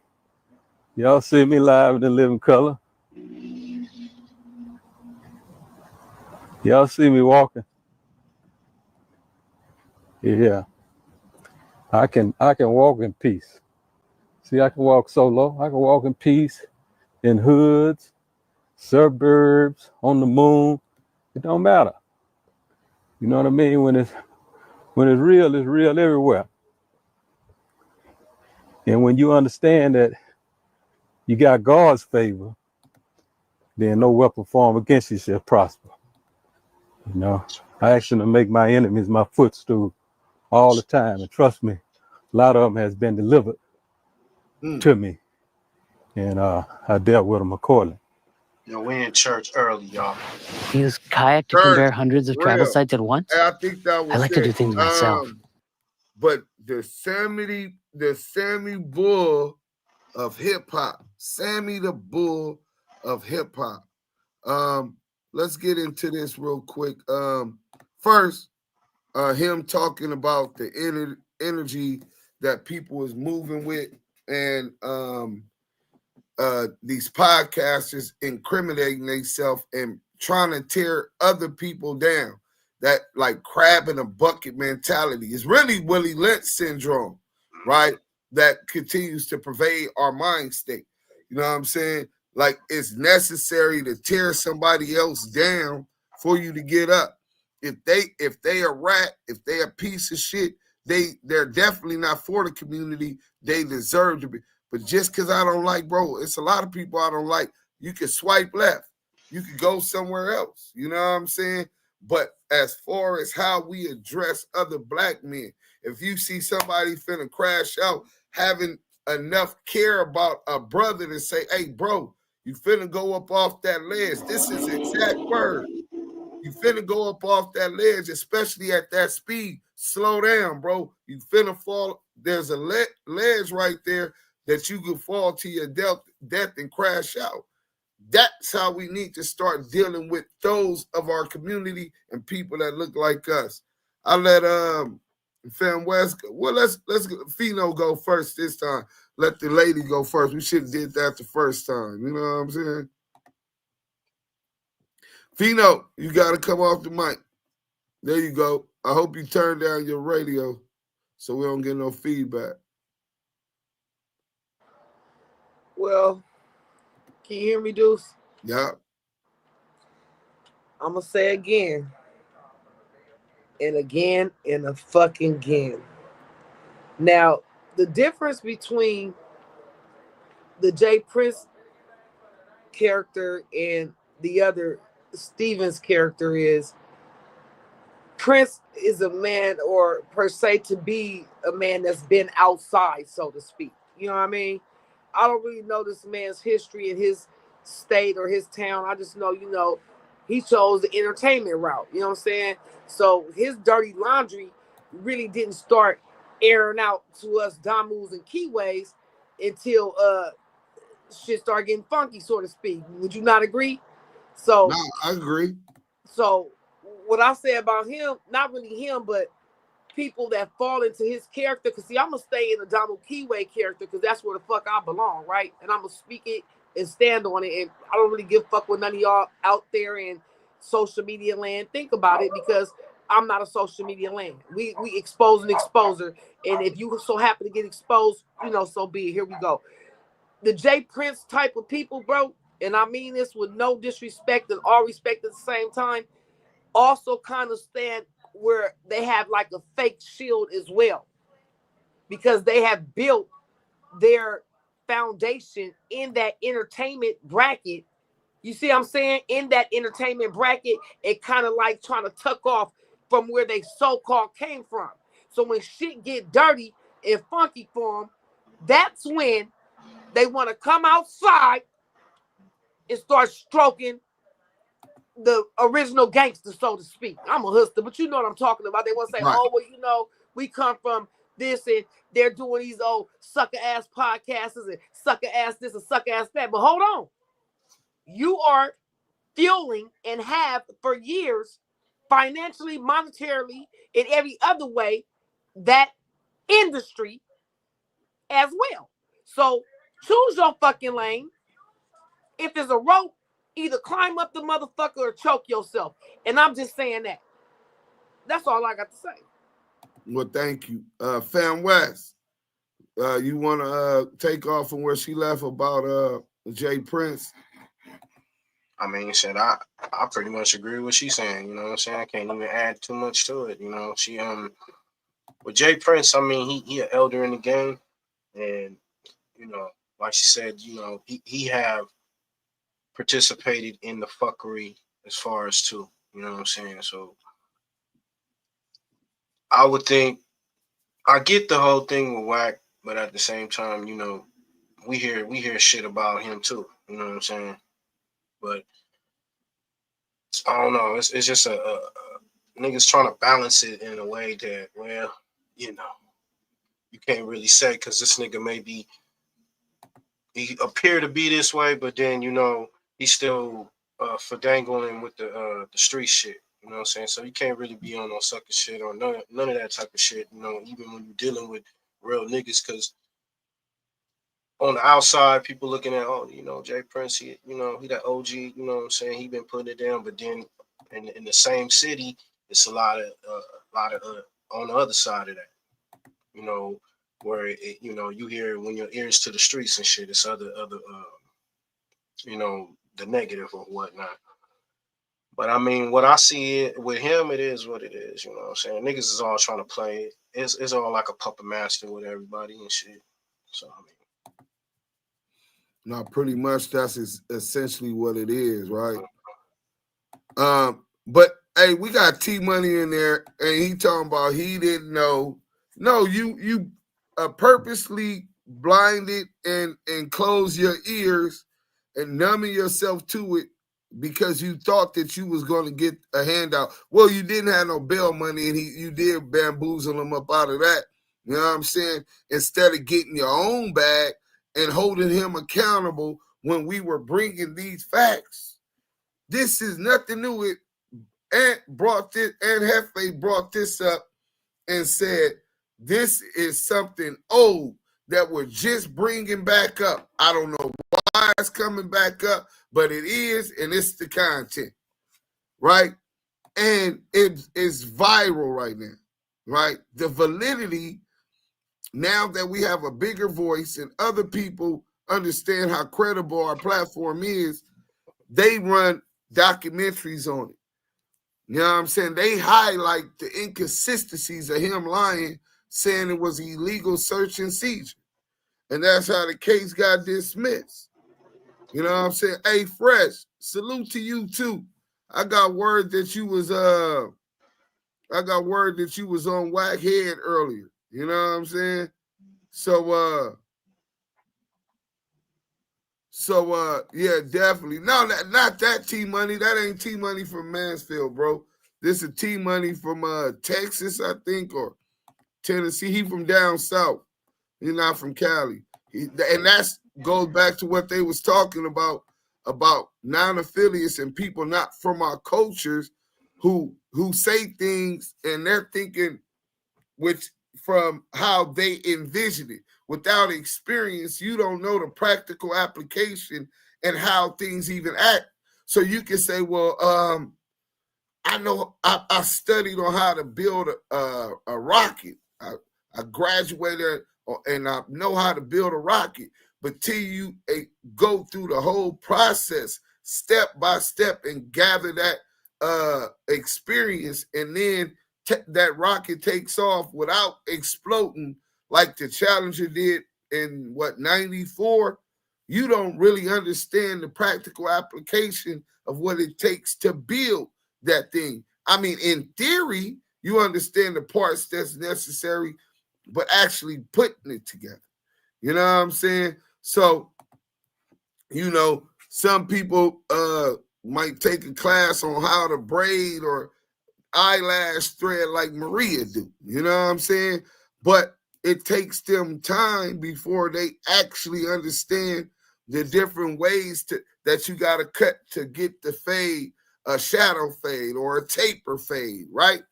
Same difference. You know what I'm saying? It's difference. It's a major difference. You don't know these dudes over here, and you hear things about them, and that's one of the things with these dudes' campaign. Unbeknownst to us, what we knew, they were attacking Big U. Mark Stevens said that in his statement. They were attacking Big U in the public eye because if you hear something so much every single day for 2.5 years, Big U's an extortionist. Big U killed Nipsey. Big U did this. Big U did that. All negativity. It's like that D4L song. She wants some Laffy Taffy. Laffy Taffy. Right. And when you look back, fuck out of nigga, bro. right. it's so catchy, and then you start to believe that it's true. Oh, I like this song now, right? Because they done played it so much, you've adopted it. You done heard it so much that subconsciously in your mind, your perception, this man that you don't know, has already been formulated. They've been molding your mind to go against somebody you don't even know. It's YouTubers right now talking about the Nipsey Hussle, Big U, unalive Nipsey Hussle, and they're reopening the case. Why the fuck would they reopen the case on the Nipsey Hussle murder when the culprit is in jail? Y'all say Big U has something to do with it? Shame on y'all. Those that threaten his family, those that tag Deion Henley, a professional football player, trying to bring that brother down. Shame on all you pieces of shit. Ignorant pieces of shit. Do you know what it is for his children, his wife, and what they have to go through because people love Nipsey so much, right? This is somebody he considered like his little brother. And when the truth come out, right? Because it's coming out. It's investigations going on right now. And when the truth come out, we don't want your fucking apologies. Because now, majority of the population, some of which are going to be on the jury pool when Big U go to trial, have already convicted this man of a crime he had nothing to do because of the exact same process. WACK100', Loose Coochie Cannon, 600, Rico the Rat Rose, Eddie Boy, all of these pieces of shit molded your mind to believe for over the last 2.5 years, right? And hey, that's a fact. So, but anyway, if you read the indictment, the feds looked in to see whether there was a connection between Shitty Cuz and Big U. This is after 150 to 200 LAPD detectives looked into it, right? They find no connection. Shitty never says there or claimed there was a connection, and I'm quite sure facing life, if y'all believe he was a snitch, which ain't no paperwork came out yet. None. But y'all just took that and ran with that. Niggas jumped on that boy, put him in the hospital because they're alleging he's a rat without any paperwork or proof, right? But if he's this rat that you guys want to justify their demonic and foul-ass behavior, then why he didn't rat on Big U so he could get out? Since y'all claim Big U was behind it. But in the indictment, Big U indictment, the federal authorities look back in to see whether or not they could find a connection with Big U and Shitty and the unaliving and Nipsey Hussle. And they noted clear for the world to see they could find no connection between Big U and the murder of Nipsey Hussle. Shame on you pieces of shit. Shame on you weak motherfuckers because you see an aggressive, strong black man that ain't passive, that ain't feminine, and y'all are born. That's what this government taught y'all to do. Want to tear him down. Well, that really works good for the government because they really, you think them type of niggas don't give a fuck about y'all. Well, let's see how much without those type of wolves, right? Let's see what kind of fight you pussies gonna put back up when these people get to treating you worse than that, because they really don't give a fuck about our community. They showed us that for 400 years. So Big U probably can't even get a fair trial right there.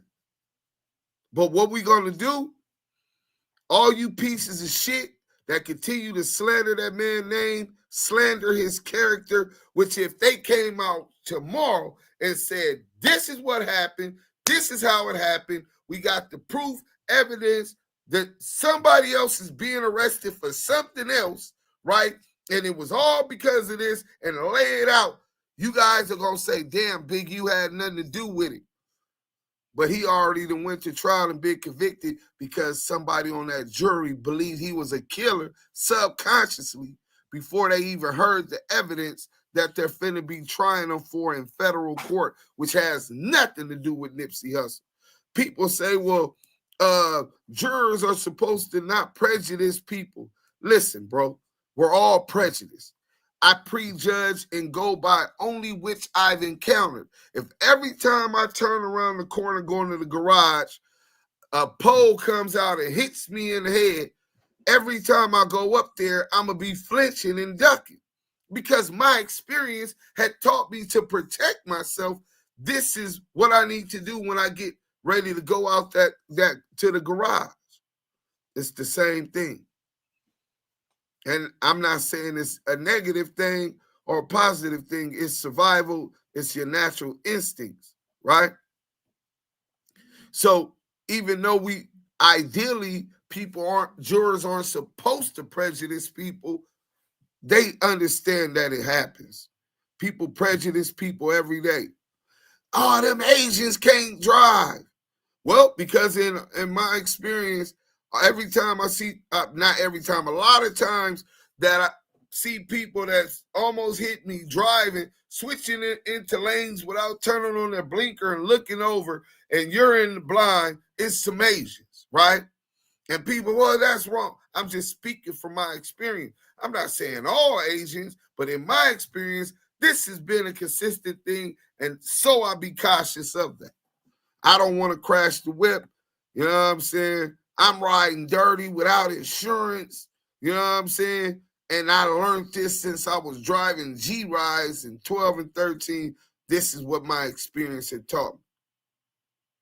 So all you YouTubers that just leech up off of our culture who have no parts of it, non-affiliates. Oh, I'm a blogger, I'm a vlogger. Well, honestly, you really deserve a lot more than that. But for those that slander and defame Big U name, claim making these wild accusations, I promise you, each one of you motherfuckers gonna get YouTube strike. Each one of you. Before that trial starts, each one of you motherfuckers is your page might be taken down.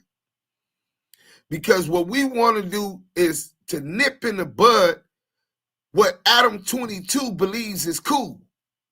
See, you got Adam Graham Mason with a platform of 5 million people try to claim and feign ignorance when he let Loose Lip Cannon, let WACK100 bring Loose Lip Cannon onto the platform to implicate Big U in multiple crimes and cooperate evidence that WACK100 knew Dale the long-tail rat had already provided to the feds. This was a whole strategic move orchestrated by CS2 back to implicate and cooperate crimes that they narrated. Right, Adam 12, right? And he feigns ignorance. Oh, I didn't know, I didn't want him up on there. Wack insisted I didn't even know nothing about Loose. I'm cool with Loose after that. He gets the cease and desist, takes it down, but he leaves some shorts up. You know what I'm saying? This is definitely going to be a major lawsuit. So what happens then? Well, my lawyers told me that I'm leaning towards libel, which means he would lose the lawsuit. Vlad TV told him he was leaning towards libel also, which is a lawsuit. So he went ahead and took down the main video, but he left some shorts up. And by this time, people have already spread it across the internet. False news, fake news, right? And this message has been seen millions and millions and millions of times, right?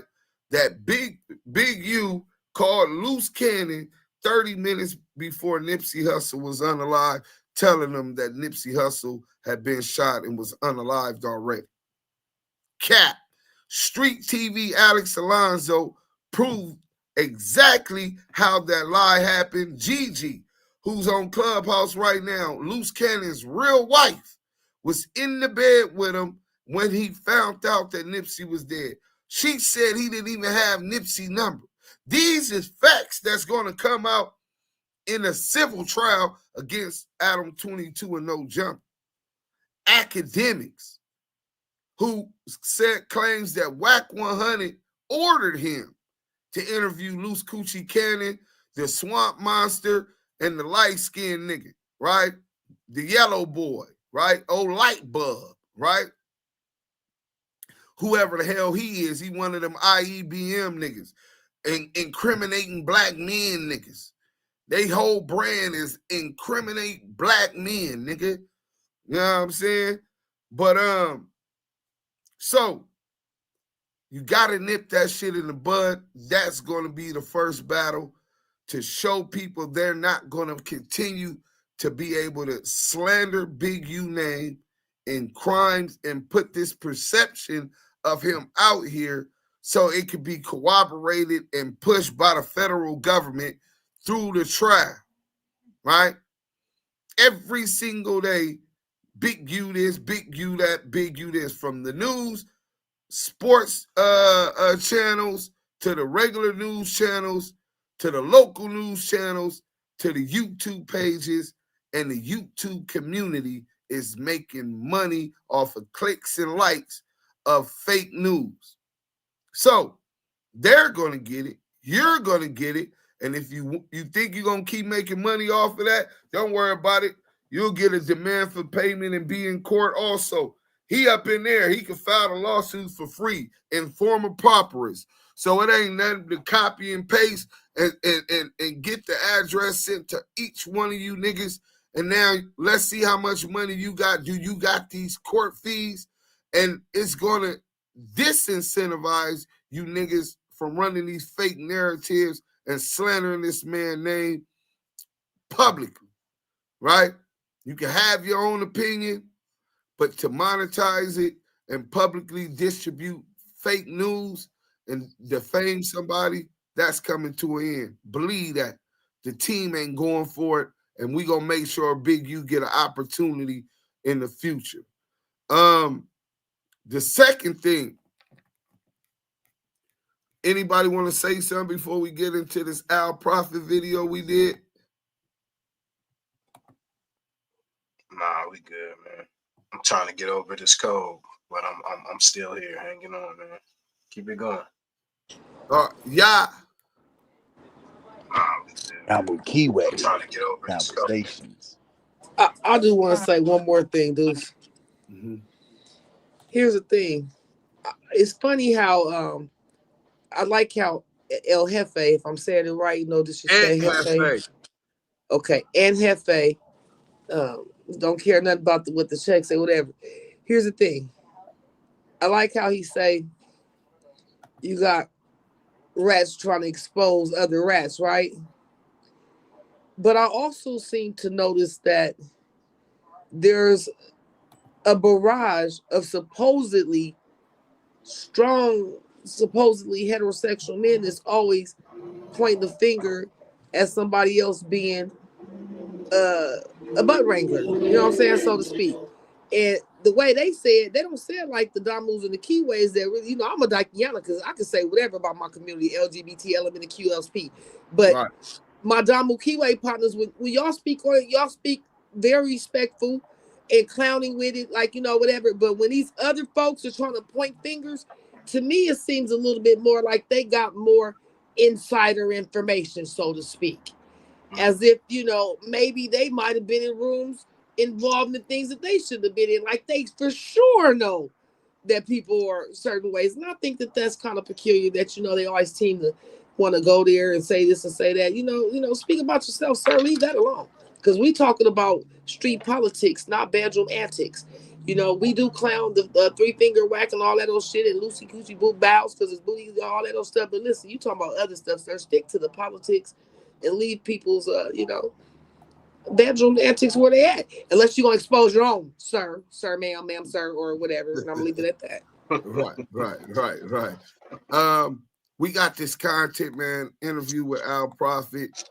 I ain't even got to watch it yet, but I was there for it. We got to get, hey, y'all gonna like this. We talked about some of his favorite subjects because Al Prophet also knows about Yael. Shout out to Al Prophet. Boom. Just got a sub from Deuce M's to Don. I advise y'all to do the same thing. 2 hours ago, this was released. Let's get it. A great content creator out of LA. How you doing, sir? Okay, we're here with Active Chucks, aka Deuce M's, a great content creator out of LA. How you doing, sir? I'm blessed. Al Prophet. Salute. Okay, so a lot is going on in these YouTube streets, especially with Los Angeles. So give us a quick just background of you, and you had a hit song, Hit Your Brimming, and you've done some other things, and I think you're involved in some management. And just tell us what you want to about yourself, and then I have some, I think, some good topics for us. Oh yeah, well, Deuce M's, CEO of Active Chucks Entertainment. We do it's a one-stop shop for indie musicians. We help do admin for artists, management, booking management also for shows, and teach them how to properly register their intellectual property. I think last year, $427 million went unclaimed to black box money. So that's something that a lot of artists don't understand. But I run the Damu Kiwe Conversation podcast. Me and Yael, who is also an artist that I help with management. But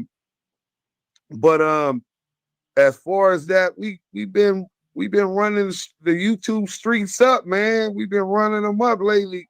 We small, but it's kind of like our influence it ripples throughout the internet. So we definitely headed in. Yeah, I saw the one you did talking about Robert Ross and aka Stutterbox, really interesting, and you had Shaq's former or current or whatever business partner.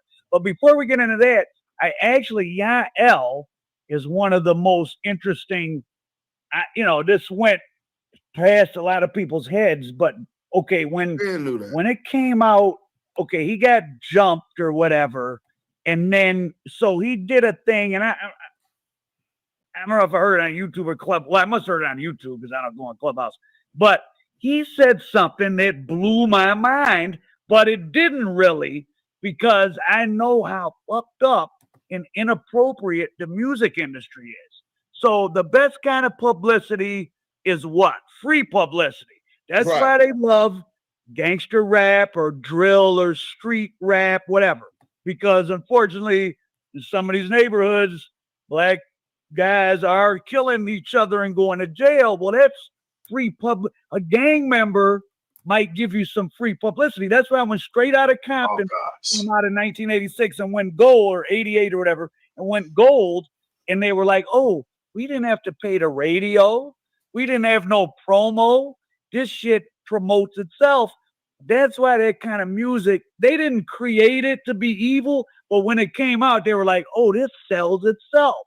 So Yael said that when Roddy Ricch was about to get popping, his manager, Bird or something, got the call from whoever has contacted the label, which would be ultimately Universal, a giant global corporation, to say basically, hey, take him and get him jumped in, just so as part of our backstory marketing, because he's an LA artist and we can have some Compton, because Compton is a great brand name as far as globally, if you want to be like, oh, well, he's from Compton. It's Crips, blah, blah, blah. And I was like, wow, to be, and I even was thinking about it with the YSL trial and all this of like, you're a 50, 60-year-old executive. You know what you know that these guys whatever it is these rappers are into, they know what it is. If they're running around with guns, if they're in a gang, if they doing this, that, and the third, to act like, oh, young thug, I vouch for him. He's a boon to the community. Well, whatever they were doing, Kevin Liles knew. But that when Yael told that, and I was like, wow, to have the actual corporation say, go make him a member of a Compton Crip gang for marketing, that shows how predatory it is. Can you tell us, is that a right way of describing it? Yeah, Roddy Ricch's situation was more of a publicity stunt. Right. Well, that's what I'm saying. Yeah. Right. And yeah, that's kind of like what it is. And I'm quite sure they know what it is. That's why a lot of these major record labels are putting insurance policies on these artists that they sign. A lot of them might just be tax write-offs anyway, 360 contract. But yeah, Yael definitely had situations going on in this community. He wasn't for it. He felt like that they were just exploiting it. He felt where we come from in the inner city communities, you have to earn your reputation. You have to earn that and grow up around that. And if not, it's not usually going to turn out good. Look, Tekashi 6ix9ine, ideally, in New York. You know what I'm saying? You're forcing something that wasn't naturally. Confluence is the connected workspace where teams can do it all, like project managers orchestrating plans that in this element, and when things go wrong, it come crumbling down. But so far, I don't think it went too wrong for Roddy Ricch. Bird and Roddy he's not involved in crime. Tekashi was putting himself in crimes. Calling hits. Imagine that. Tekashi committed the worst crime in the whole indictment. He called that hit, and the guy did shoot him.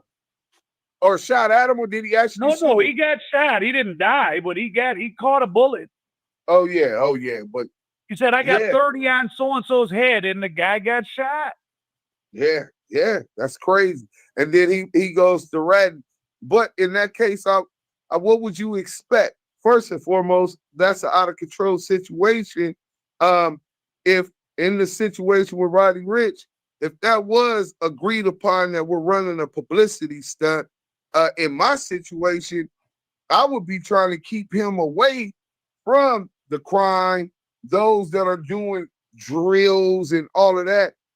You'll be able to be seen around them. They'll know who you is. You might donate to their charity or whatever positive they got, because we don't want no attachments to any of the negative they got. Kind of like Suge messed up with that with Tupac. Yeah, but see, like when you're out in the regular world with suburban America, they do like for them to be listening to some music of like, oh no, he really got shot. He's really a Crip. They actually like that. Like that's an actual selling point.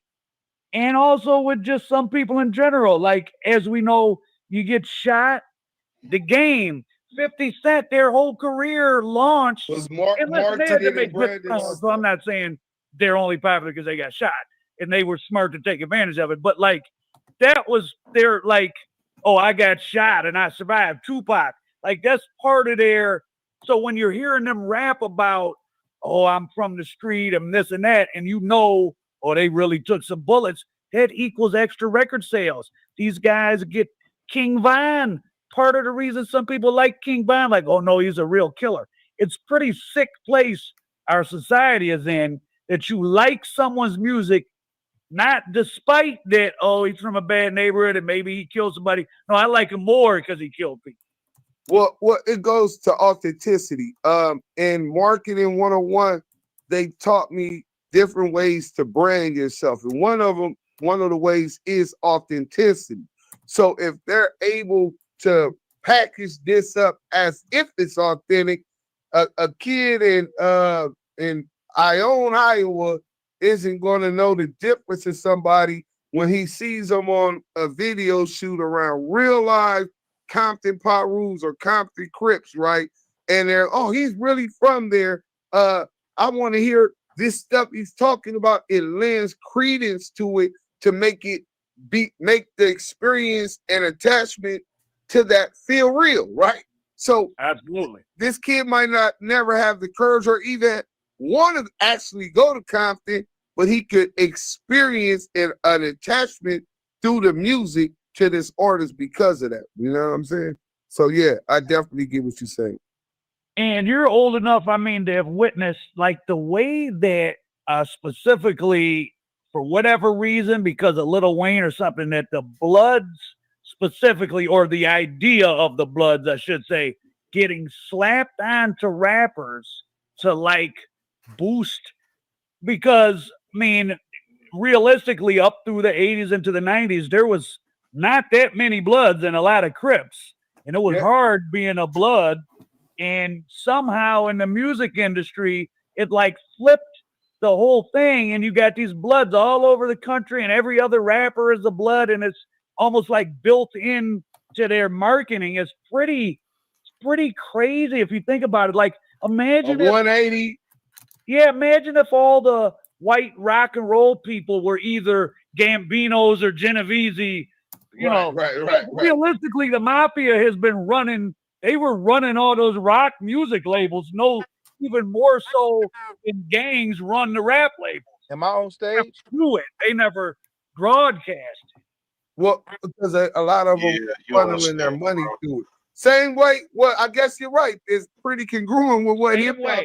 Yeah, but me being a Damu out of South Central LA, I grew up in that era, 80s, 90s. It was like 8 Crips to every 1 Blood. It was hard, right? My mom told me, you gotta be out of here. You crazy as hell wearing all that red, being a Blood in LA, right? Didn't you have to be careful, even if there was a red stripe somewhere? Or I mean, let alone the way I was dressed. I'll send you a picture of me at about 15, 16. Oh, you were with braids and red Chuck Taylors, and I jumping out of a lowrider. I was definitely insane. I'm glad the Lord protected me through my ignorance, right? But I mean, but that was my tribe. When people say gangs, to us, those are our village, those are our tribe, and it was love. My father is one of a lot of people are related in the LA gangs. A lot of people are family members or grew up together. And, right. Yeah, like I didn't want to gang bang. I was competing in spelling bees at the time. I want to go to school. I see all the kids 2, 3 years older than me are getting shot, getting killed, some 12, 13 years old. But I'm walking with some girls, me and one of my friends. None of us gang members. And so what age are you at this time? 13, 14. Some Crips roll by, and they're 2 cars. One is an Astro, man, and they're looking hard. And I'm like, y'all know them dudes? They're like, nah. So I tell the girls, they tripping. I just feel their energy, right? So I tell the girls, hey, look, go to the store. We're going to boost from the local AM/PM. Go to the AM/PM. I'll meet y'all there and boost some beer or whatever we were doing at that age. We weren't supposed to. And we'll meet you guys there. And because they're not going to worry about no females, but black men, black boys have it hard. So the van came back, slid the sliding door, and unloaded 52 shots. So at that point, it dawned on me, it doesn't matter if I want to gang bang or be a participant in it. I'm going to either be a victim or I'm going to be the prey or I'm going to be the predator. You know what I'm saying? I chose because they're going to treat you like you're in a gang anyway. Just because I live in this area, right? And I'm young. Now, your neighborhood's interesting. That was a real heavy gang area, but that's also now one of the gentrified. It's near USC. Right there by USC, the 30s. You obviously, because you're talking about 50 since 1969, so you're talking about 55, 56 years legacy of the Brims in a fruit town. The Brims predate the Blood identity. The Blood identity, they are the original anti-Crip coalition that preceded the birth of the Crips, right? So as soon as the Crips started, we were already their enemy. We already were the biggest presence on the west side, even all the way to Aliso Village, those projects in East LA, right? So they became the first East Coast Crips eventually. Right. And then I think the Premeta Flats, the Mob Crew. It had a lot of different transitions with different hoods. Yeah, there was a lot of activity over there, which is now the Arts District, which is where I go to Soho House at. That's totally gentrified. Is that right? So they got a Soho House in West Hollywood, and then they got a Soho Warehouse downtown. And that whole area is called the Arts District. That's beautiful. Arts District is beautiful. Yeah, that's where Aliso Village specifically was at. There was a damn vegan restaurant I used to go to. They tore all that down. Wow. Well, it was like when I was probably like 15, 16, Aliso Village was probably like 99% Mexican or Central American, right? Like 1% black or white mix, like percentages. But nah, yeah, it being heavily gentrified area is totally not what it was. I remember the black. What percent was that when you were growing up? Was that like 90% black? Where? In my community? Yeah. Probably 80, because you still had like the first generations an influx of Hispanics. And what percentage of black is it now? 20? Less than that. So not many. Well, you got to think USC alumni started. They wouldn't sell unless it was to USC students. All of the people I'm talking about that lived there when my grandparents moved there. Were they renters or you guys owned homes? A lot of them were owned homes. We were just renting. My grandparents lived there, right? My father, my paternal parents. But all of the people that own homes, they sold those homes for $1 million. So that's good. They came up. That they came up, but not understanding it. Also, the small black-owned businesses in that community, they're gone. So now that they're no longer able to rejuvenate that dollar into the community, right? It's no longer circling around.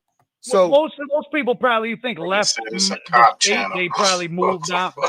Lancaster, Palmdale, San Bernardino, Las Vegas, where the housing was cheaper. They get 800,000, 1.1 million, and move to Rancho Cucamonga, $500,000. They're living like Ice Cube on Friday. And then it's a smart. It's hard to tell somebody that's not a smart move. Right, definitely. They're standing in a better position. Have a house and $500,000 in the bank. Well, I definitely get that. To have a house but that's when you think about it from an individual perspective. But as a collective, as we're speaking about the neighborhood, that was one of the negative impacts that it had on the community. What I remember, I used to go to Skip's Liquor on 38. And then my best friend, Sean. Like 38th and what? Like 38th and Figueroa and what? No, 38th in Vermont. So, Vermont. Okay. So on the other side of the Coliseum, Figueroa is the back end of the Coliseum, right? Okay. Yep. So I'll go to Skip Liquor. That was black owned. Benji's black owned. The barbecue spot, black owned. My best friend, Sean Cash, his father owned the pressing business right there. All of these black owned business gone. Right. So if I wanted some barbecue, if I want to go to the liquor store, my grandmother, hey, go give me a pack of cigarettes on credit until my Social Security come. We have those type of relationships. That's gone. You got USC students, I swear, places where my friends were unalive, right? You got USC students in sandals and scooters and skateboards going through there. I never felt safer in my life. Cameras on every single block. Yellow jacket USC police is just. That's right, because big universities have their own police, which really make the campuses safe. Yeah. Which is good. I mean, it's not bad, I guess. Yeah. Well, listen, it's definitely good. I wish I could have experienced that. Right. When you were growing up. Right. More options means even more affordable ideas for your bathroom from Floor & Decor. Conversation. Those with Robinhood Gold can enjoy a 3% IRA match. Tremendous. I think so. we got a super chat. This is a whole hour. So I want to make sure we get into the super chats and what you call it. But we got Eric in the chat. You know what I'm saying? DJ Dream. Man, everybody working with the Jakes. Just stop breathing. Freed my pops out the federal system. See how that system helps take down our family. Not saying his pops doesn't bear no responsibility, but in the end, the government doesn't even care about that. In fact, it's designed to do that as well as extort taxpayers' money to lock them up. But hey, DJ Dream, you a DJ, man. We got singles for you, man. Back channel me, DM me on IG. You know what I'm saying? And we got some singles we get in rotation. Hey, Yael. Oh yeah. Hey, Yael, we got Roddy on stage. Go ahead, nephew. Do your thing. Hey, Roddy. Yael, he on the stage. Hey, go ahead. Hey, Yael, nephew, he on the stage. Go ahead and do your thing. I thought we had got not a super chat, the other one, but I guess not. But Eric, man, we glad to see you in here. Prayers to you and prayers to your family, bro. We definitely kept you in our prayers. We know that you would have been here. Hey, continue to do what you got to do, man. We're gonna keep this content going, man. But what I want y'all to break down, react to some of the topics that we talking about on Al Prophet. Let's go. Does the FTB really like exist in that area, or is it just an idea of no. that come together? No, listen. There's dudes right now fighting murders. When you told me that I got off the phone with you, one of my homeboys called for the county. He got a $3 million bail for a murder. Right. That's Roddy Rich. That was Roddy Rich, y'all. Don't hit my face. He said 3 seconds. I was like, 3 seconds, nigga. Put on this. Hold on 1 second, fam West. Hey, Scandalous. Hey, yeah. Yeah, dudes. Who got the $3 million bill in the county right now? Oh man, my nigga Mac Feezy, man. Free the real, man. Yeah, free the real. That's all I'm saying. He called me right when he had sent this link to do this today. But yeah, man, no cap. This is just what it is. Let's go. Always gonna be a presence. You got, like I said, it's kind of like, say, in the respects of let's say the Hausa tribe and the Fulani, right? They might not, or the Mandinkas in Africa. These were tribal. Yeah, Nigeria. Nigeria. So if these people, because of territorial places, there's still presences over there. If somebody's unalive, it's going to be retaliation because that's the code of the streets. You know what I'm saying? But thank God I was able to move to Wisconsin, and after I had did my last prison bit, I moved to Henderson. Bank robbery stuff, or my first bid was first I went to youth authorities for gang violence. Right, I caught a crip in front of the elementary school over there, and I tried to kill him. Right, try to unalive him. I got away. He came, but a couple of days later, all the police knew me. And hey, Lamont, you tried to shoot at you. I didn't try to do nothing. Cuffed me up. I went to youth authorities 5 years, 6 months. I got out. I was just really I'm gonna get some money. Fuck the gangbang, right?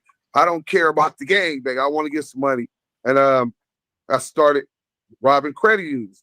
Then made it to the point where I started orchestrating the robberies of credit unions, right?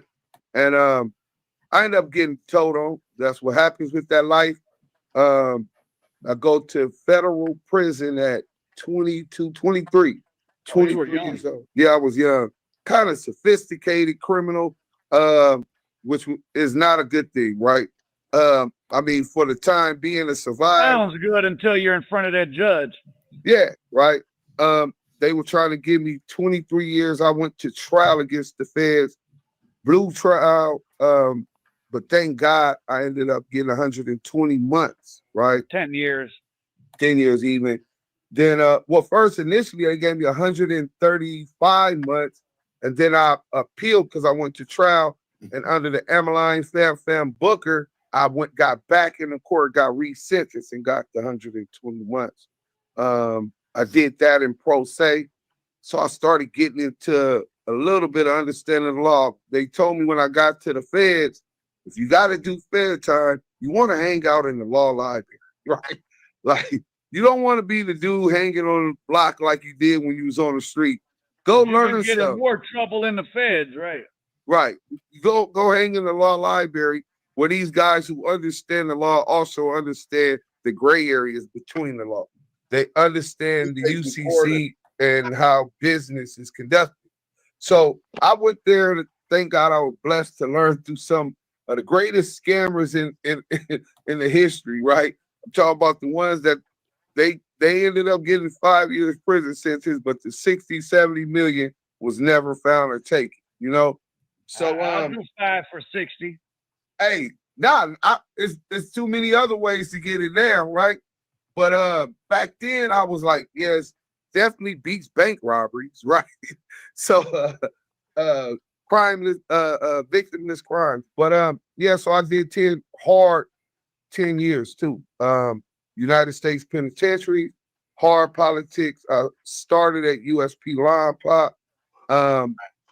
Immediately getting up there, they put me on head of security.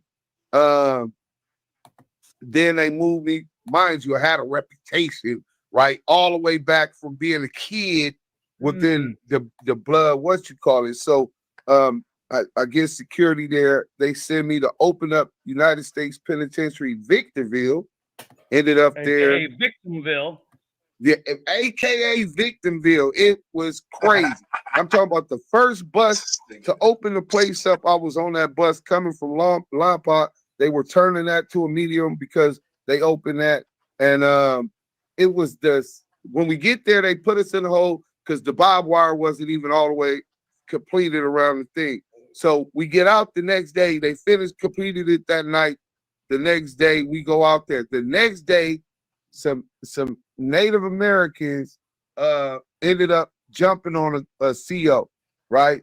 Then it was like a couple, maybe a week later, the skinheads beat up a skinhead inside their day room, TV room. He runs out of there half days. The counselor tried to stop him from hitting him, and then they jump on the counselor, right? So this is the first week in Victimville, right? And I'm like, oh yeah, this is going down, right? But we had to establish the blood TV room, the black TVs, all of the political shit was an experience, and really took me to a point where my respect was already getting there. Now I'm no longer just a foot soldier, and I'm looking at maybe 4.5 years left after 2 years at NBC, Lompoc. All right, I got about 4.5. Oh, you had to sit in downtown LA at the federal lockup for 2 years fighting the case. Oh, God. Fighting my case. Well, was that more uncomfortable? That was probably pretty uncomfortable, right? Or it's more uncomfortable than the regular penitentiary. But shit, hell no. MDC LA, the food isn't as good as the rest of the federal system. But we had COs.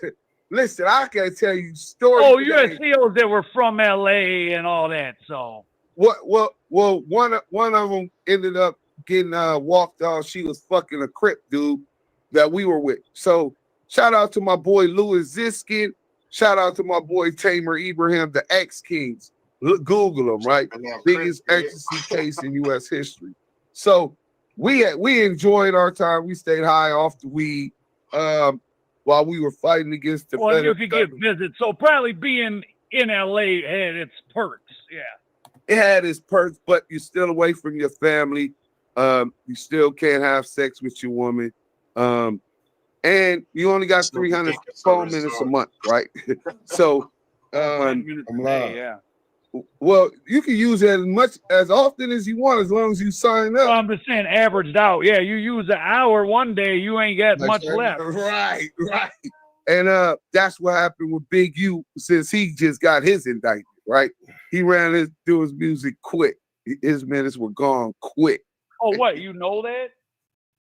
What, Big U? Yeah, you didn't know Big U was a part of the Damu Kiwe Conversation podcast. Oh no, okay. So let's segue. And so I've been doing some content on Big U. I've been keeping it. I mean, I don't say crazy stuff. I stick to the facts. But this is the most fascinating case because it's gangs, it's celebrities, it's the industry, and it's also a new thing. Half of the people in the indictment were podcasters, and even Big U. See, Big U is complaining about other people got him in trouble. Yeah, but if you read the indictment, they used what he said on that damn Hip Hop Uncovered that he said about himself against himself. So he was, so this is the first big case where you have a bunch of people's, not just one guy, a bunch of people's words being used against themselves and each other. So this is a really novel, interesting case because there's all these elements. Well, I think it's groundbreaking, right? It's the first time, especially with the confrontation clause and the hearsay laws, that the federal government are very strict about. A lot of that stuff isn't going to be admissible.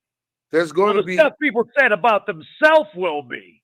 Not necessarily. You don't think so? Well, because taken into context, if this is the case, then Tarantino could be indicted for armed bank robbery like I was. Because if it's presented, not when you say this is a fictional movie, and there's no matchup of events. There was no robbery that was really No. Where there's a matchup for events is going to be admissible. Ain't no there's a bust about it because he corroborates facts. It corroborates, right. Of specific crimes. Just some of the stuff they were saying, I think, was lies and made up. Just Loose Cannon is the biggest liar. Listen, Loose Cannon, the fake Loose Cannon, is the biggest liar. First, some of what he said was true. Well, as far as he claims that he was the one that he admits he was the one that allegedly robbed witness one's dispensary. Now, what is going to be contested is whether he did that on the behalf and for. You don't need opinions. You need science. Rogaine is clinically proven to help regrow hair and.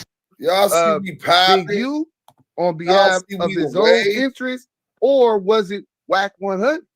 Because I got audio where WACK100' said that he had Loose Cannon from the beginning since he made a diss on the WACK100', Loose Cannon, September 14, 2021.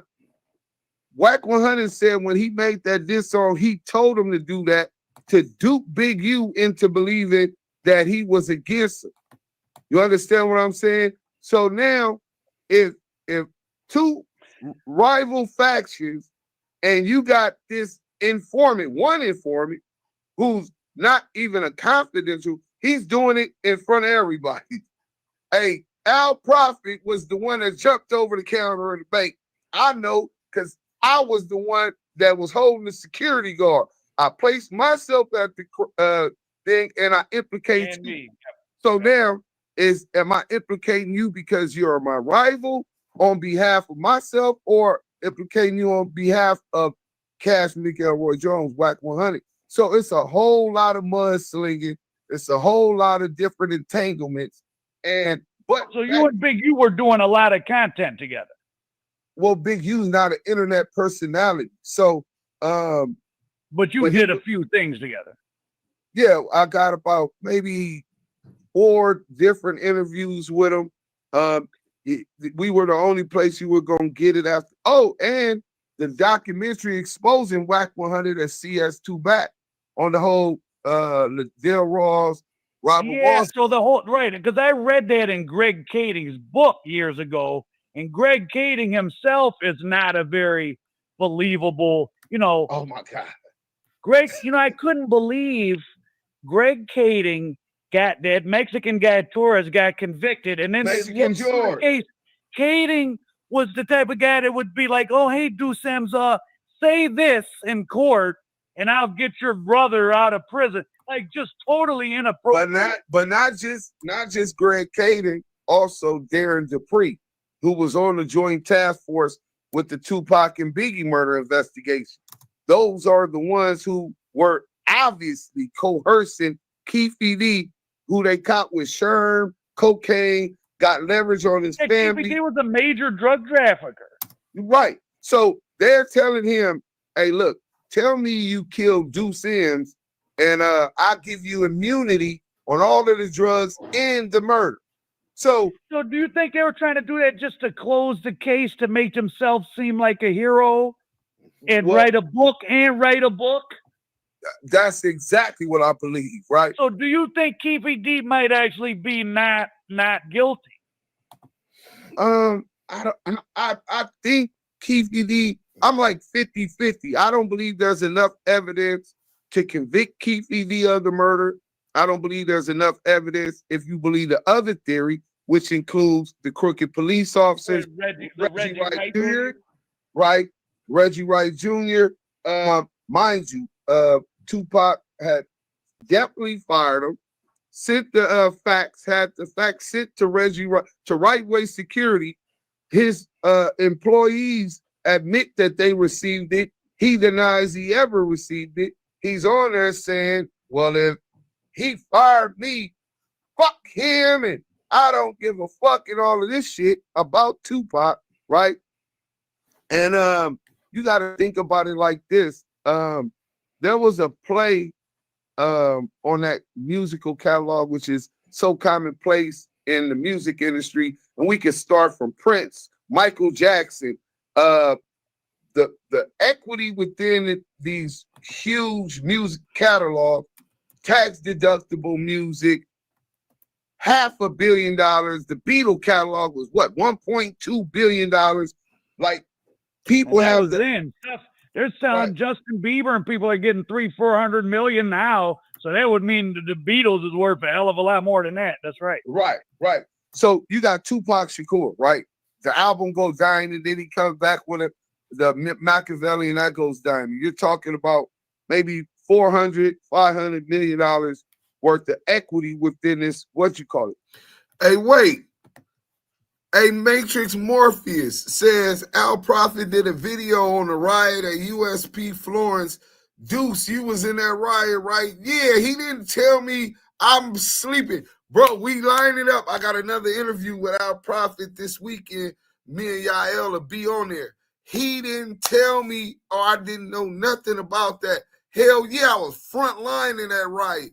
4/20/2008 over Hitler. It was Hitler's birthday. We had a 29-minute riot against the white supremacists. That's crazy. Matrix 2030, Morpheus, thanks for the info. Now I know we got the content. You know what I'm saying? Let's go. Reggie was already trying to do a coup at Death Row. I don't think he even tries to deny it, right? Well, he was, when Suge got locked up, Suge gave him the keys to be in charge. Well, Amazon offers shipping and logistics support for small businesses. Well, it depends on different aspects, right? So what's the other brother name? There was somebody else who Suge had gave the keys to. The older guy? The older guy. Black guy? Yeah. Plus, Michelet had it at one point. And then there's David Kenner's shady ass around. Oh my God. Now, Kenner is, I love Pac. That's my GOAT, right? Him and Ice Cube. But Kenner is the most interesting persona in the whole Death Row. Oh, he is. No, for real. David Kenner is fascinating. You got this Jewish guy who grew up in the school around all of these Italian kids who families were the mob, who wants to be is that true? Where was he from? Vegas. Oh, David Kenner's from Vegas. Well, I know he was living in Vegas at some point. Oh, and that's where Suge went from being a bouncer UNLV to get in this game to be. See, I was told that there was some mafia people behind Suge somewhere deep in the weed. I don't know if they were. Well, first to get a club with all of these celebrities, I'm quite sure he had to get approval from somewhere, right? But David Kenner wanted to be a lawyer for the mob, and he ended up being a lawyer for the black mob. You know, yeah, the MOV Power Rules, Big Suge Knight.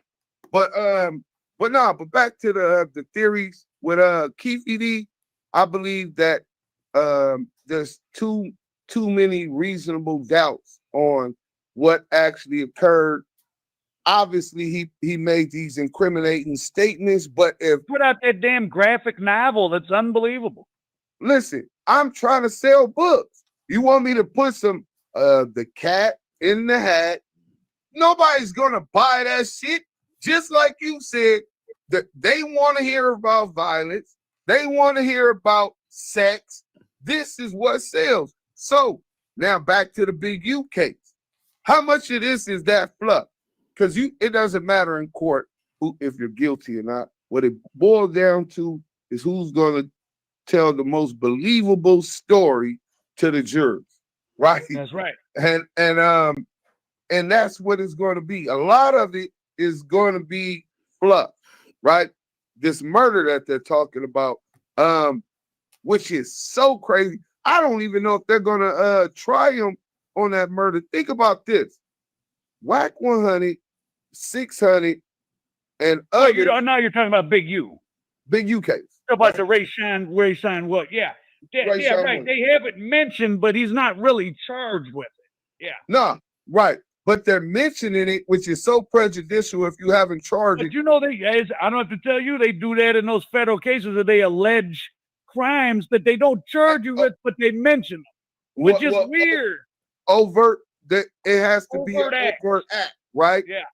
But this is the whole thing. First, you poison the jury pool weeks before I get a complaint filed against me, having dudes who are believed to be informants on this case who have relations to the informants. Actual witness 1, confidential informant 2, all of these, and loose cannon, right? So 3 of these dudes all meeting up at Marley Marl Mansion in Vegas, his studio. The Grammy Award winning producer.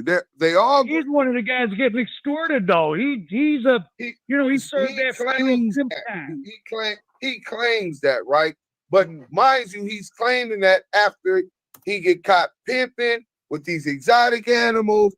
Oh, what you got? Well, I could tell you about Big U. Loose Cannon did beat him up on Sunset, right?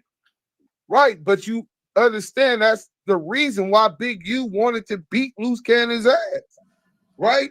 But it makes sense for Loose Cannon to say now, oh no, only reason I did it was because Big U said. Oh, you think that's a lie? Now, I got inside information that that's a lie. I'm talking about Loose Cannon presenting himself as Big U's goon is a little bit sort of true, but not really. He did a lot of things on his own and is now trying to say, oh, it was all under Big U. What that's what these dudes do. So just how you might have somebody who cloud chases and lives through you have a lot of parents that do that with their kids, right? So in the streets, you got, say a dude might want to book me. Hey, you see him, man, I'm trying to book you to perform. Hey man, I need 1,500. Give me 750 now. And when I pull up, have the other 750, I'll do 3 songs and then I'm out. All right, cool. You also have people that say, well, look, I just want to hang around you. I got my own clothing line, right? Oh, well, what are you going to do? Well, you know, you got 300,000 Instagram subscribers. You got the Checking In podcast on World Star Hip Hop. I just want visibility for my product and to be associated with that gangster credibility over there. I might even start telling people I'm from Rolling 60. even though I'm not from rolling 60s. I grew up in the fucking IE, right? In the Inland Empire. His father, Loose Cannon's father, was from 60, and Big U knew him, right? Was he an informant of some sort, or? But listen, this is what they told me. When the rolling 60s get put on rolling 60s, he's the prime example of what not to be when they cooking, hit that like button there. We cooking. Join Planet Fitness today and save $28 or more. Just $1 down, $15 a month. Deal ends Friday, April 11th. Like, let's give you keep your mouth closed. That speech. Oh, the father? Yeah, Loose Cannon's father. Oh wow! Oh wow! Yeah, he snitched on multiple people in different hoods. The Anthony Park, he's told on some dudes there.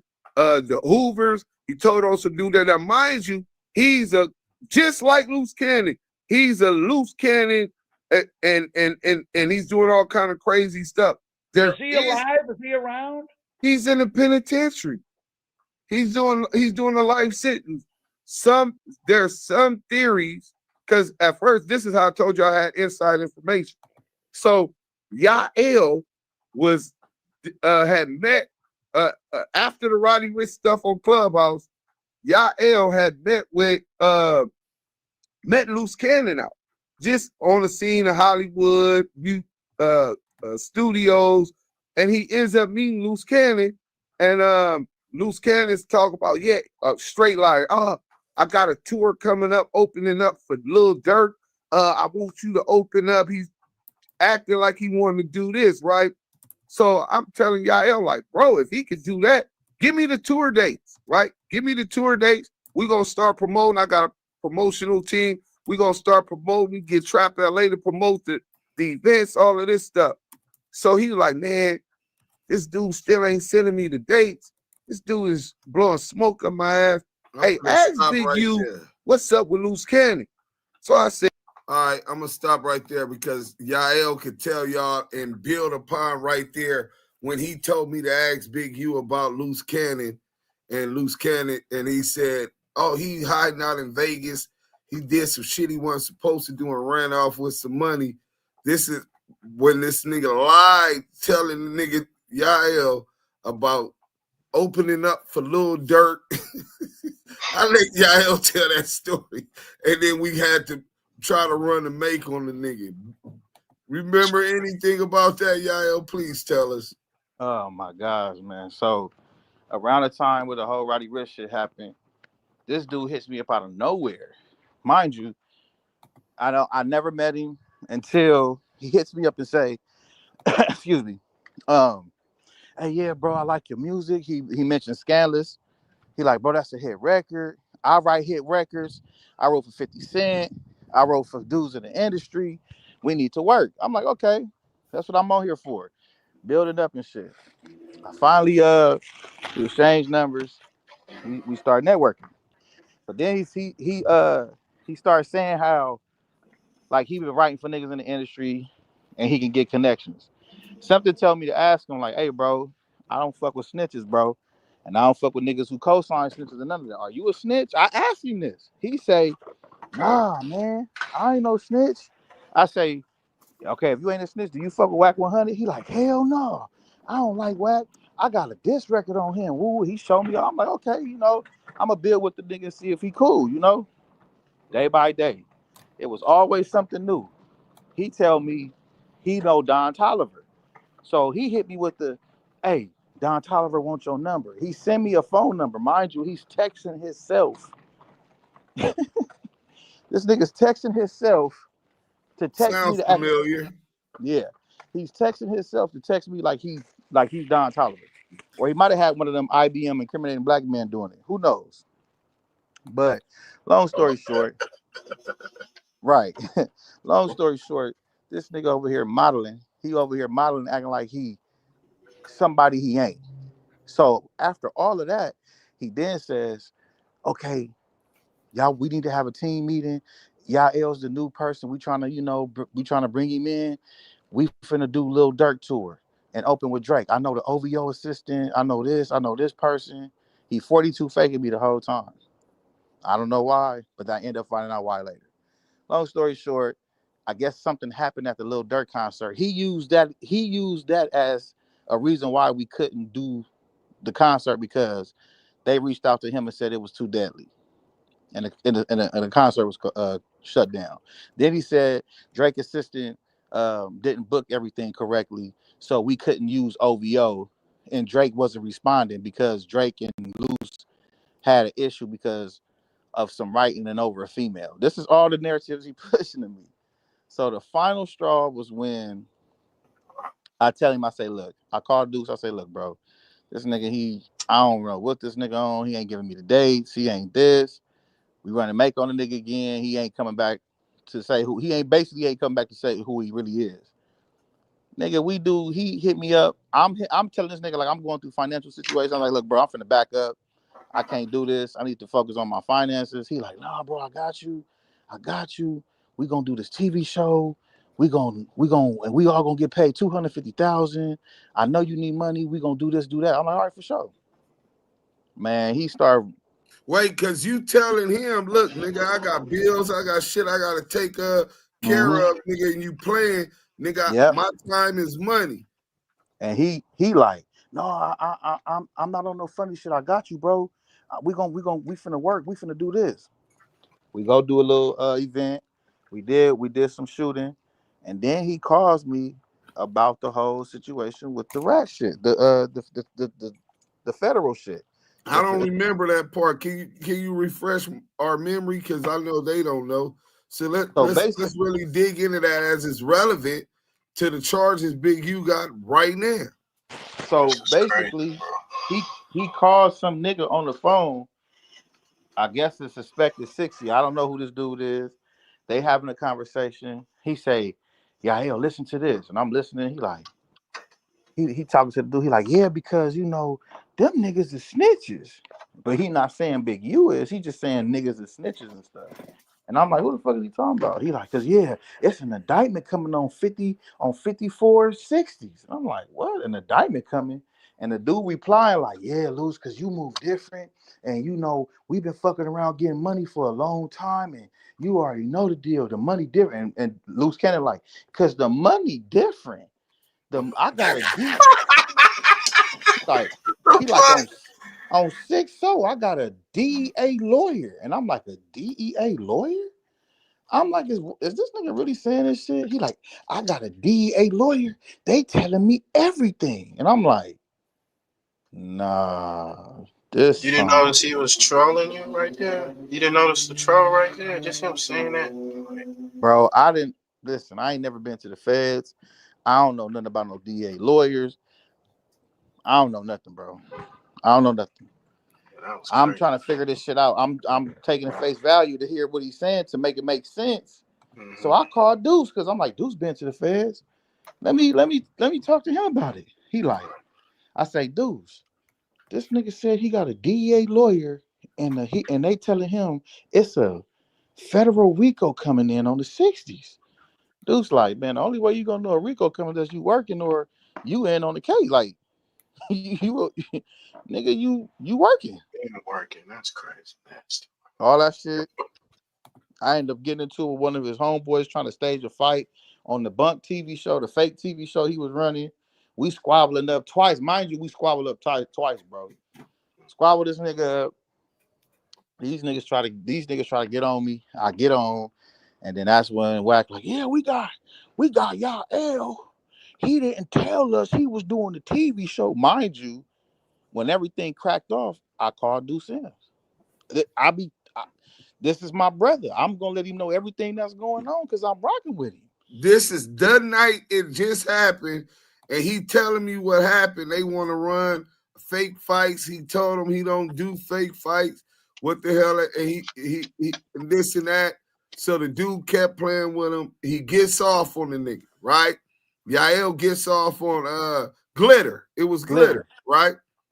The one, well, we ain't gonna identify him, but Glitter, he's one of the incriminating black men. So they fight. Yael put hands on him. This been confirmed by ODM Slim and Crip Mac homeboy. Yael put hands on him the first round. got off on them first and put hands on them. That's the video footage they have, but they have never released, right? So they squash it, saying the dude's high, all of this stuff, and they agreed. Dude, didn't he buy or offer you a bottle? What did he do? They tried to that crystal.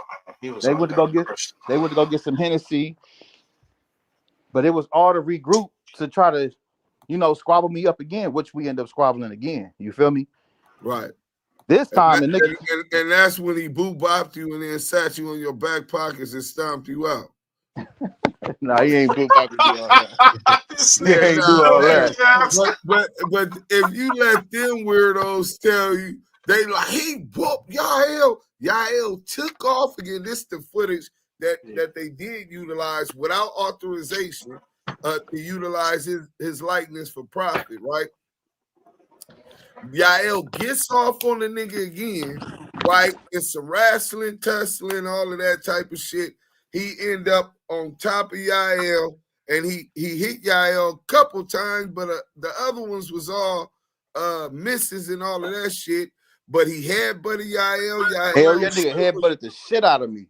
Yeah, he off that. That was that crystal, nigga. Them niggas he talking off about that Christina Aguilera.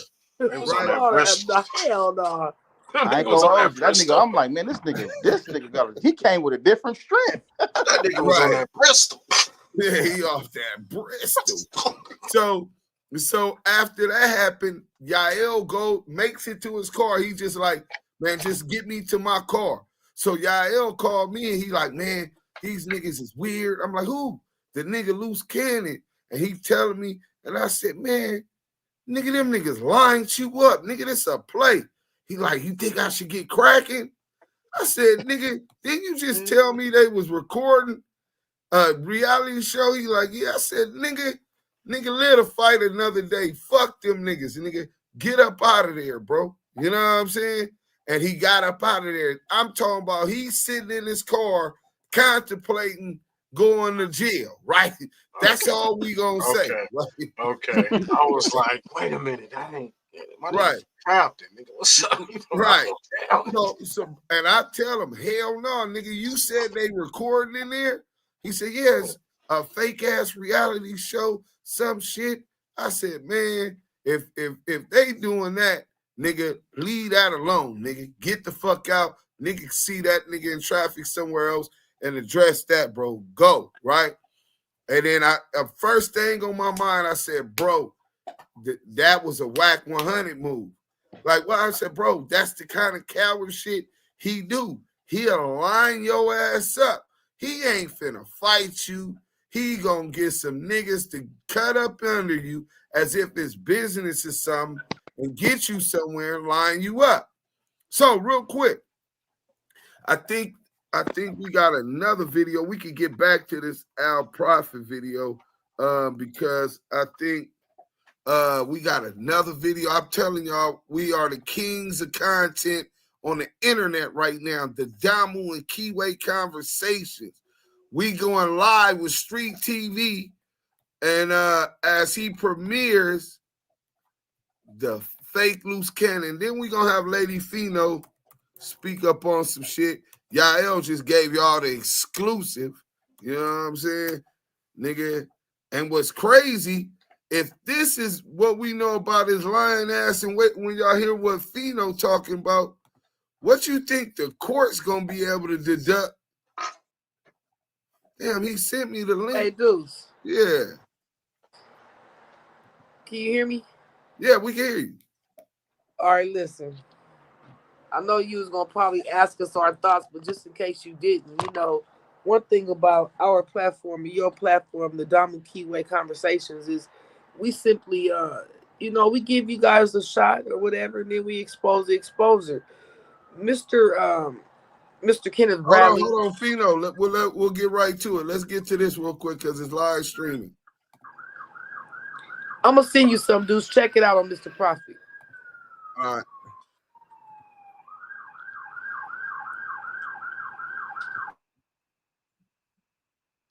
But it's usually going to be serious, exactly to how you just explained the guy that owned the Mexican mafia.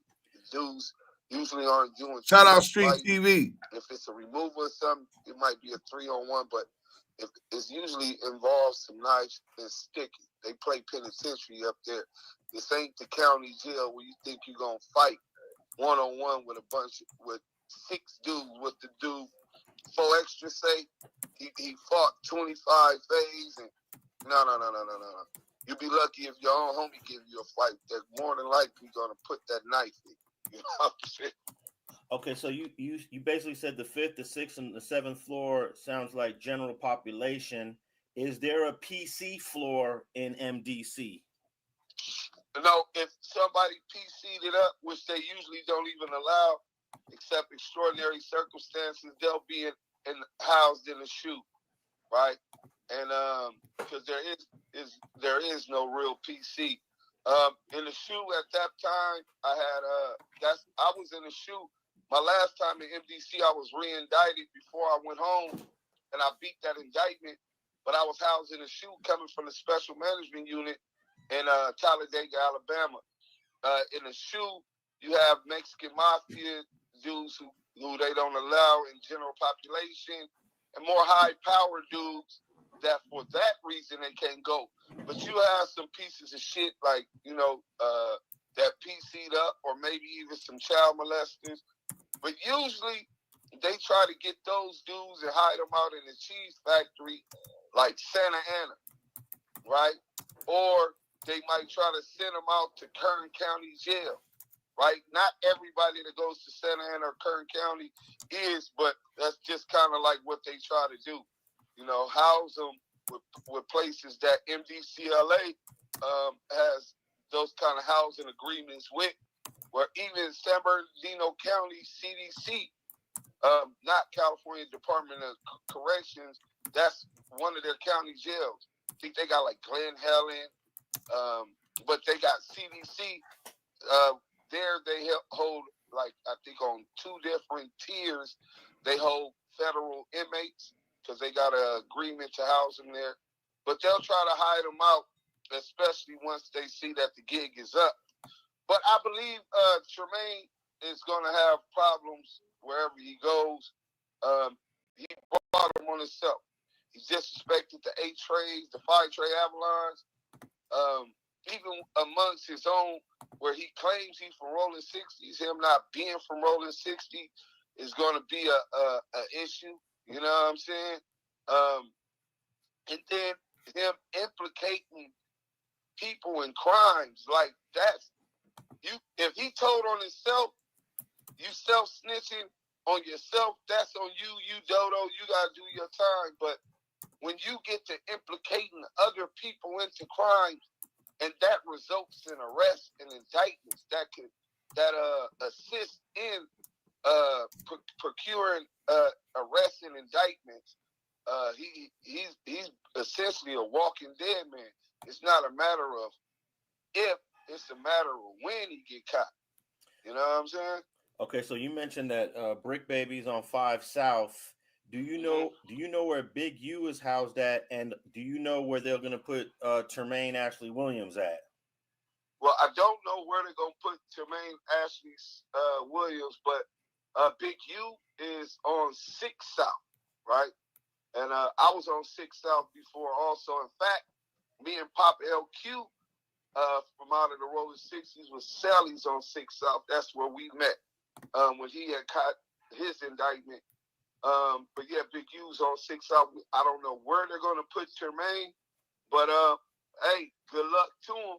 You know what they say, you make up your bed, you got to sleep in it. You know what I'm saying? So we're going to see if all of that gangster stuff he was talking, whether he really lives up to that, or we're going to hear about him being victimized and rolling it up. So it's because he can't stay there no more. So is the 9th floor where all new inmates go to, because that's what you identified as orientation?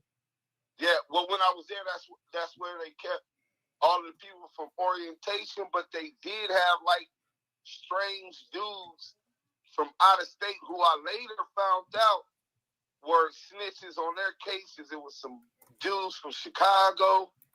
It was some Arabs. who had a big pseudo-federation case, and I came to find out later that all of those dudes were housed there because they were cooperating, you know. So, yeah, they kind of like try to keep them up there, and also so that when new people come there, they can try to gain and gather intel about their crime, maybe even get a Rule 35B, you know what I'm saying? So you got people that's working to get out of prison that's housed in there. Okay. You know? Now you mentioned the food is better in MDC than it is in the LA County Jail, but they just transferred Tremaine from a facility in Nevada called Pahrump, where they give you like McDonald's, they order outside food. Is MDC like Pahrump in Nevada? Hell no.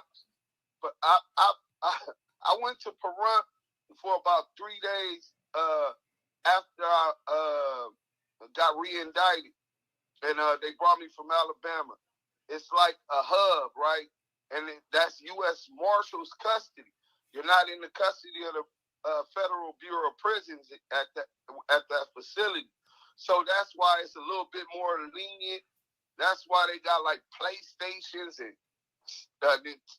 what is it, 64? What's the other one? PlayStations and them games, big screen TVs, and it's definitely like a club fed type place. I've never been to a place like that before.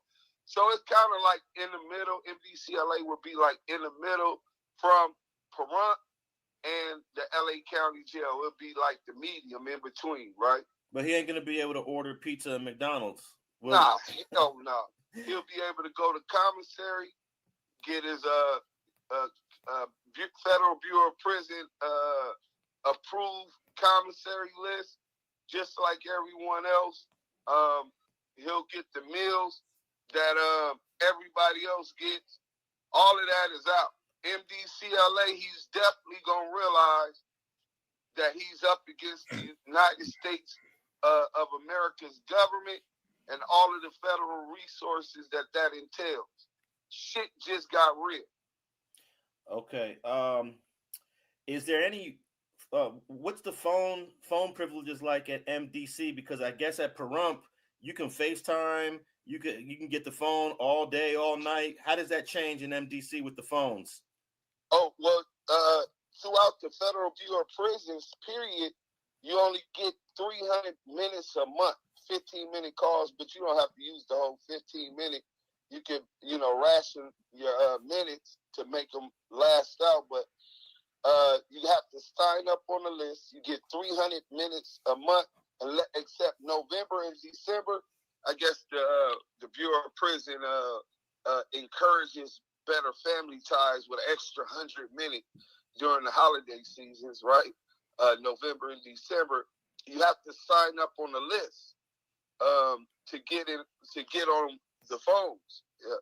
They do now have the email system, which is not like our emails. It's kind of like controlled, because everything that's going to be done in the custody of the Federal Bureau of Prisons will be monitored. They're going to know. You have to fill out a bubble list, say for his side chick that he claims is his real wife, Sharice Mills, right? She won't be able to visit him because they're not married. So that's going to hurt, because you got to be immediate family. So maybe your mom, your sisters, siblings, your children.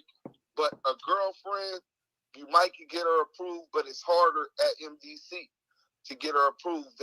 But your wife most definitely will be able to visit you. But even to call her, he's going to have to fill out what's called a bubble form. They'll give him his PIN number, maybe tomorrow or the next day, which is specifically only for him.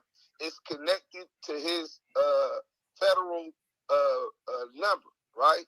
So my number was 2369. Damn, I forgot it.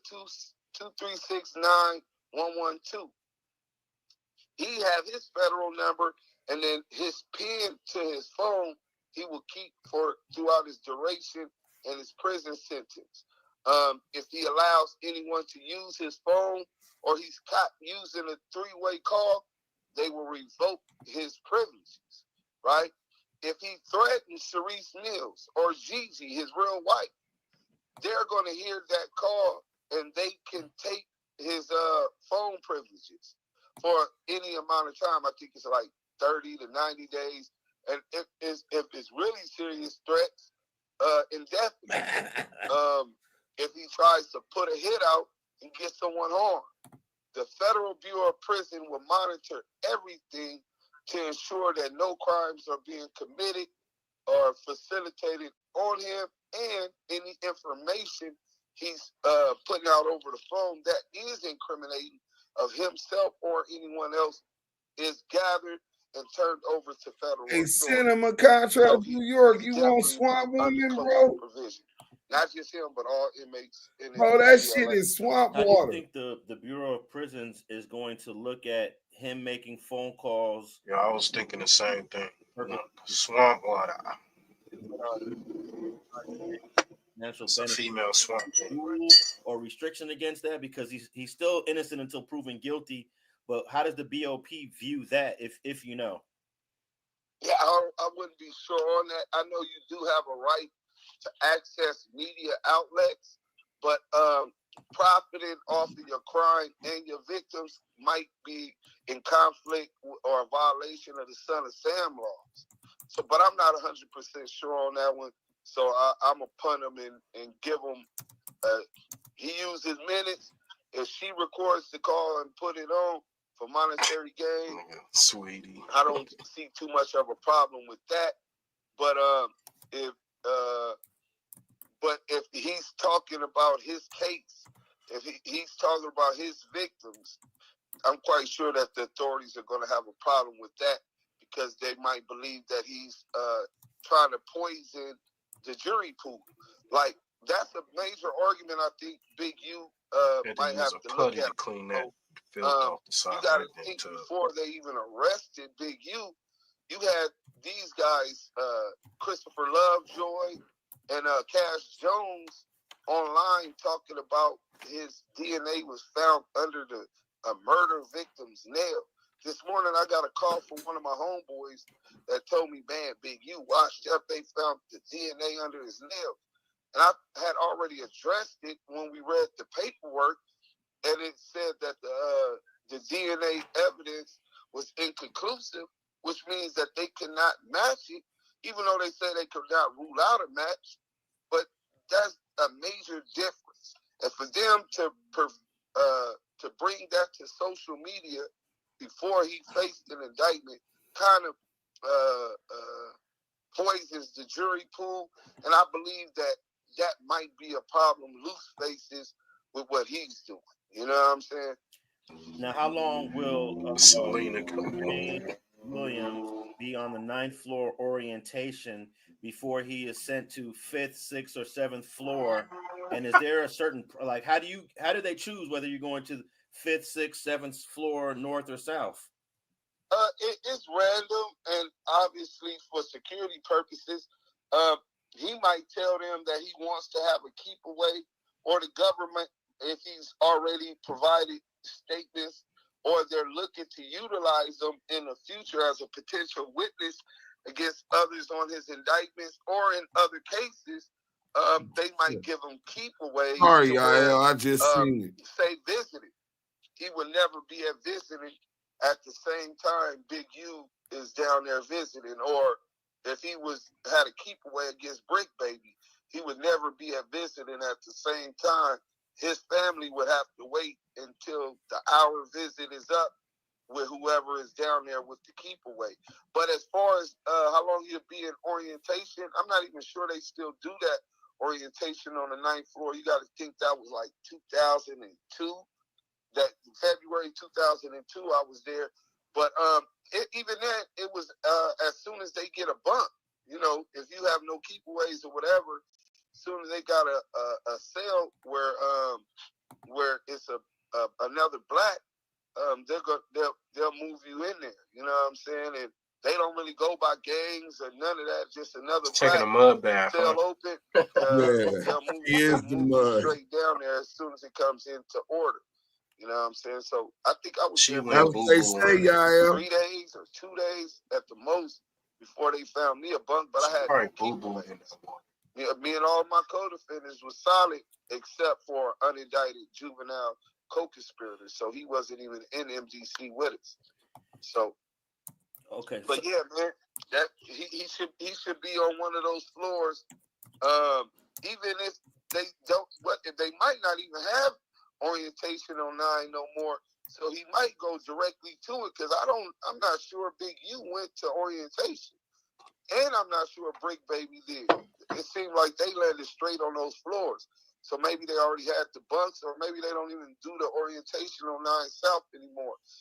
So maybe if we lucky, we might have some content coming soon. If Luke Cannon runs into some of those 5 Trey Avalons or all of these other people he's that shit gonna be funny as a motherfucker, yo. You know, disrespected their names, their homeboys.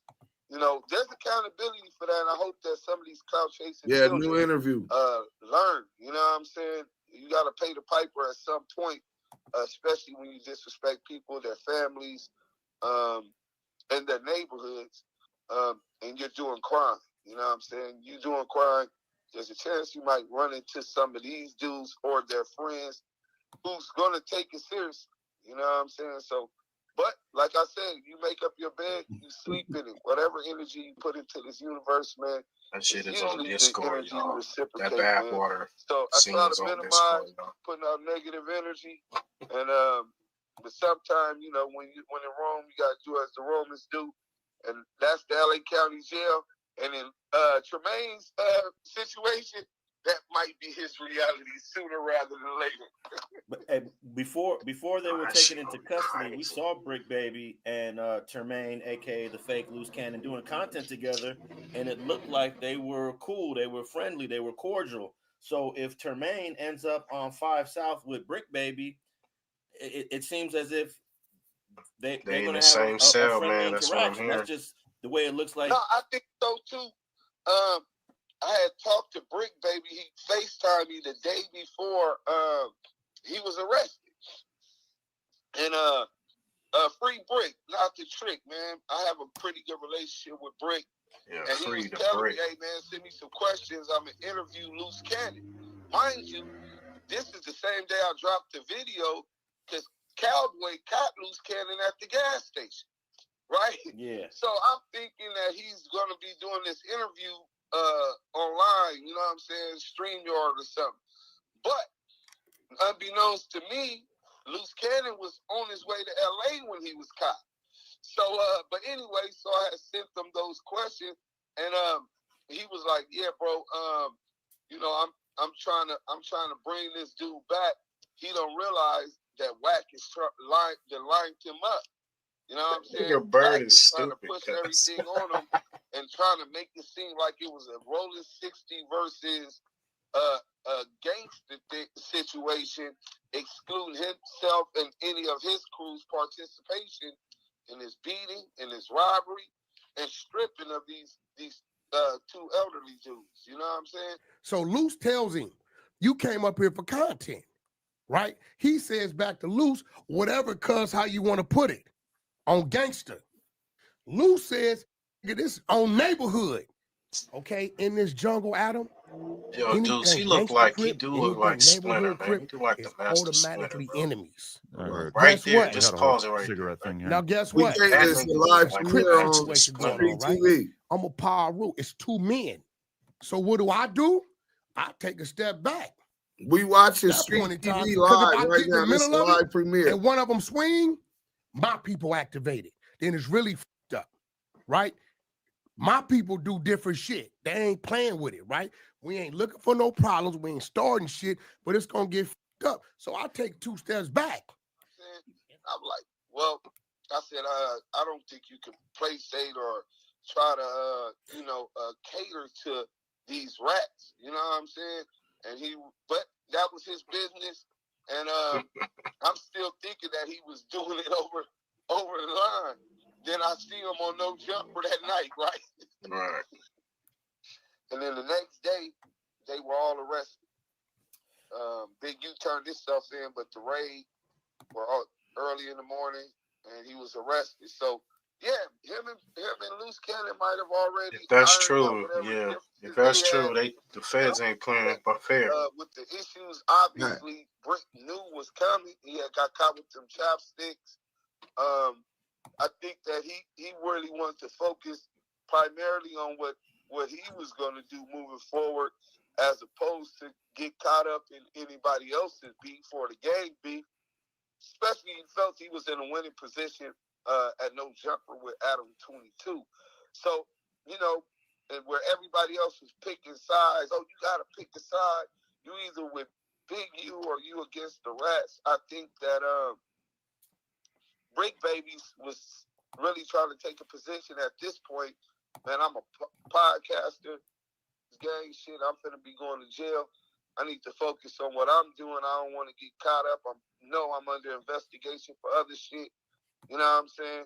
I'm not finna do nothing to nobody, you know, unless I have to, you know. And I just think that was his position. A lot of people ain't gonna look at it because he's for rolling 60s. He knew what he signed up for, and they gonna look at, and I get that. But at the same time, he got to do what he think is best for him and his family without compromising his integrity and morals. You know what I'm saying? All right. So my last question here is: you mentioned marriage rights and how Sharice is not married. Gigi's actually the legal wife, but Sharice does have a child by the fake Loose Cannon. So how does that work if they want to have family visits in MDC? And what's that process like? She'll have to get approved. I forgot they just had that child. So they probably, because they have a child together, would do it like what is the old law, domesticated marriage? It was common law? Common law wife, right? So I think because they have a child, she will be able to get approved as the common law wife. And they live together too. So yeah, they're more than likely are going to approve her as the common law wife, and she'll be able to visit. Gigi, because they are actually married, would be more guaranteed to be able to get in there and visit them, because they are married and also got kids. And you have to send in a copy of the marriage certificate, the marriage license, and a copy of your wife's ID. And that was what I had to do. I was married at the time. Shout out to my baby mama, my ex-wife, man.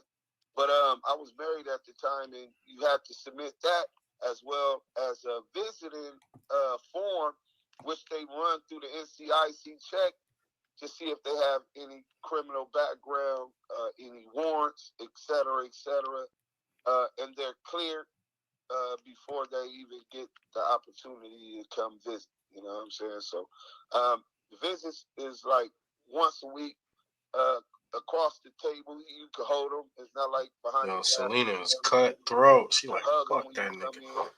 You can rub their hands, but you know, you get correctional officers say you're getting a little too touchy-feely. Gotta intervene from that. He'll be able to hold his baby. He'll be able to hold his child. I was able to hold my son when he was first born. My baby mom didn't wait a week. She came up there with him. You ain't finna deny this. This boy look just like you, right? And so yeah, it's definitely going to be extensive background check. But now that I think about it, yeah, Sharice Mills will more than likely be approved. Well, I don't think is it still 7 years though? Would even be 7+ interested in years, visiting him. Sharice is probably the only one that would visit him. Gigi's absolutely not going to go visit him or take. No, ain't no trailer visits in the Fed. That's based on my conversations with Gigi. She's not doing that. Well, no, I can understand that. Why? If he didn't want to be in those kids' lives at that time when he was free, then why would she go now that he's down and out, go out her way? Nigga, somebody gonna be waxing that ass on me. And him into their life. You know what I'm saying? So, especially when he denied. I'm fucking right now. For sure. That That nigga WACK100 in them DMs, nigga. Stop playing. What is that? Tremaine Lucy proposing to Gigi. The crazy house. Yeah. She goes, so my husband is on this show with Sharice Mills. They have recently got married illegally. Are you guys married? We are married. And Okay. It's not illegal. And she is pregnant. Were you pregnant? Girl. I have already filed for divorce since he first had his affair with her last year in May, but he refused to sign the divorce papers. So says you're alleged. What? Girl, it's not real. Okay. She is delusional. He has abandoned our daughter. Big Jamaican accent. Which is fine, but I asked him to sign over his rights and I would request no child support. Well, he has refused to sign the divorce, custody papers, anything that keeps him lying to Sharice and everyone saying we are not married. You know, she says she knows we are married. She just didn't care, but both don't want it to be public to know, but don't mind bashing me publicly and denying his daughter publicly. Is it your daughter? Do you have a daughter with her? I asked her to Alleged. do a paternity test. Alleged. For a whole year. Okay. Okay, so let me break it down. Did you guys ever have a conversation about DNA? Was there ever any sort of question about him being the father of your child? We went through IVF. We paid to have the baby. What does that mean? Explain that. So when I was younger, in college I had got pregnant and I had an ectopic pregnancy. So it damaged my fallopian tubes. So I can carry children. I just can't have them through intercourse. So we went through IVF. So we went through a reproduction fertility clinic and they took the sperm from his balls and put them in my uterus and we made a child. I'm laughing because that just means it's impossible for any other man to have gotten you pregnant. Denied the motherfucker. I mean, I think I sent you the videos of us at the, and that's why I said, like, that's the reason why I'm like, you know, special kind of before I do guy. this, I wanted people to really, you know, look at the truth. Don't go take my word for it. I mean, he's in the video and it says on the screen, reproduction fertility clinic. And this was, I have two videos, one before when they seen how many eggs were fertilized. Okay, so from peak to peak, we're the same place. Disgusting. And then set. Excellent. 133 print twice. Wow. 2 times, one for me, one for patient. So is that good?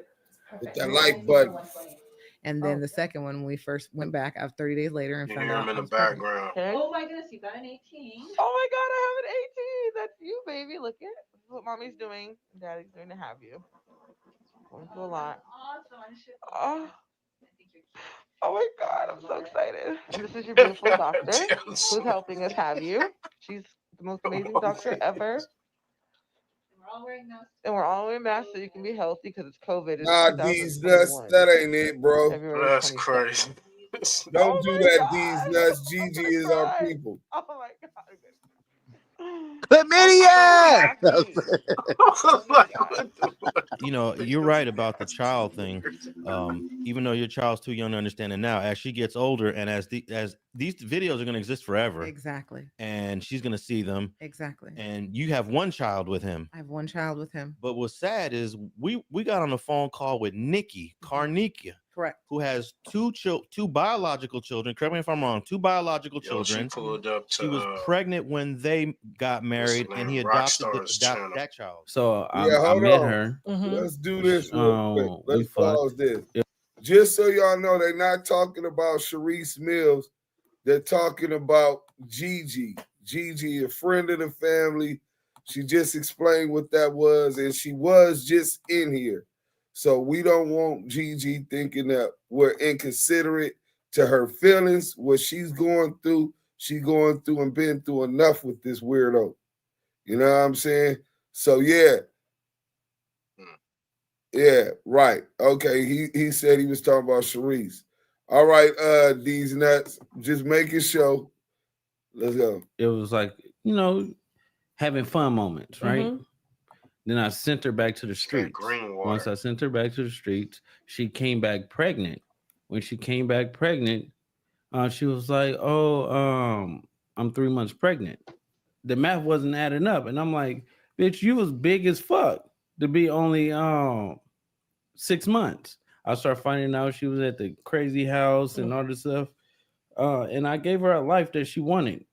But so you took care of her and the baby. yes, at first. While she was pregnant. While she was first. Okay. While she was the father pregnant. was his. But and the process that they went to because she couldn't have kids or had problems having kids, it was just despicable, man. That's a real degenerate piece of shit when I get to thinking about it. All right, man.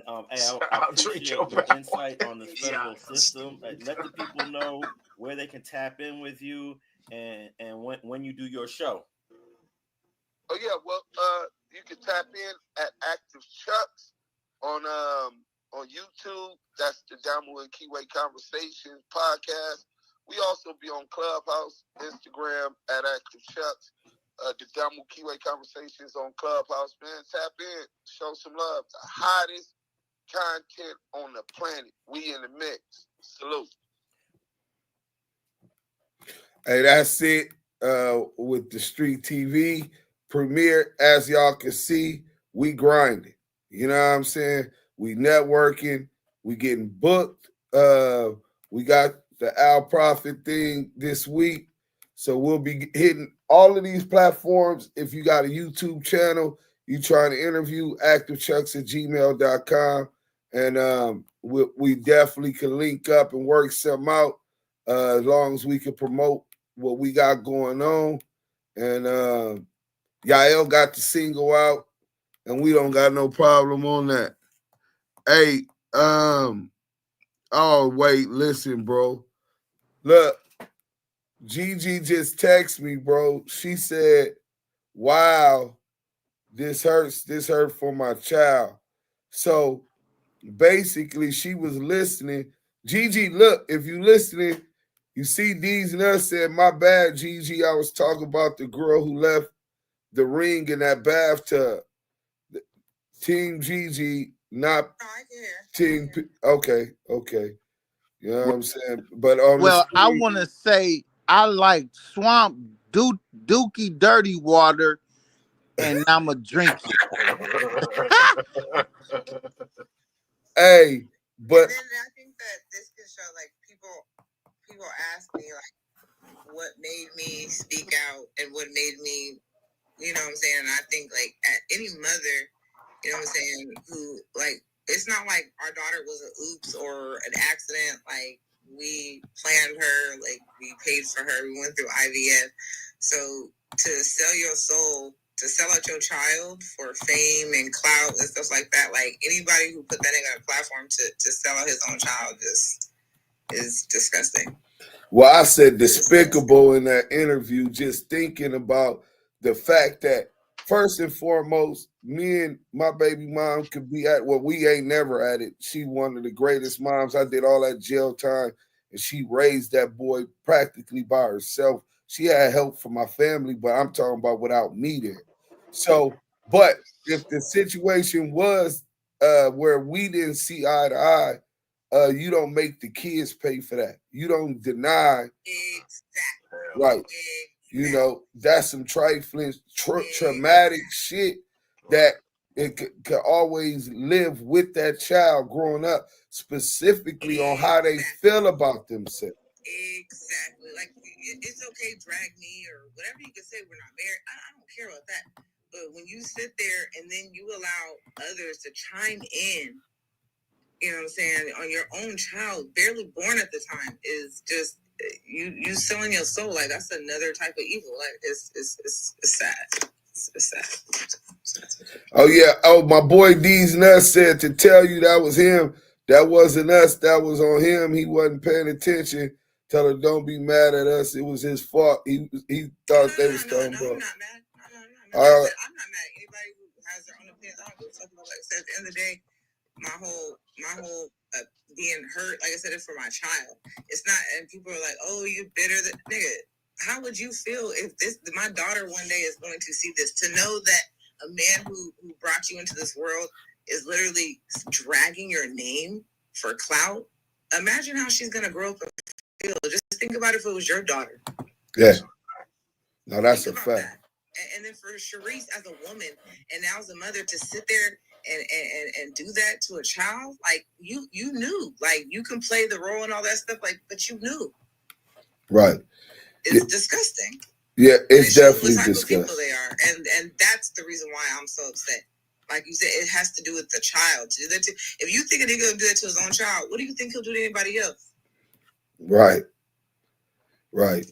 Let me ask you this, Gigi. I remember at one point you was in contact with the police because this piece of shit was snitching on, lie snitching on you, saying that you were the one that orchestrated these robberies and he was out of town when they happened purposely, right? And the detectives had been with you, but there were certain people he had pointed the finger at and was trying to blame for those crimes. Some of the IBM dudes, I think at the time, who were robbing these gambling shacks or whatever allegedly. Do you know if how that investigation ended up going? Because they didn't say nothing about that in the indictment, or could you even speak on that? Once my name was cleared, I was out of the investigation, so I don't know who. I have no idea. I cleared my name. I went to the police station, gave my statement, cleared my name against allegations, and Man, Okay. I'm sorry, Deuce. Can you hear me? Yeah. Tell Gigi we got an unexpected call on 6-0. Put some money on my books.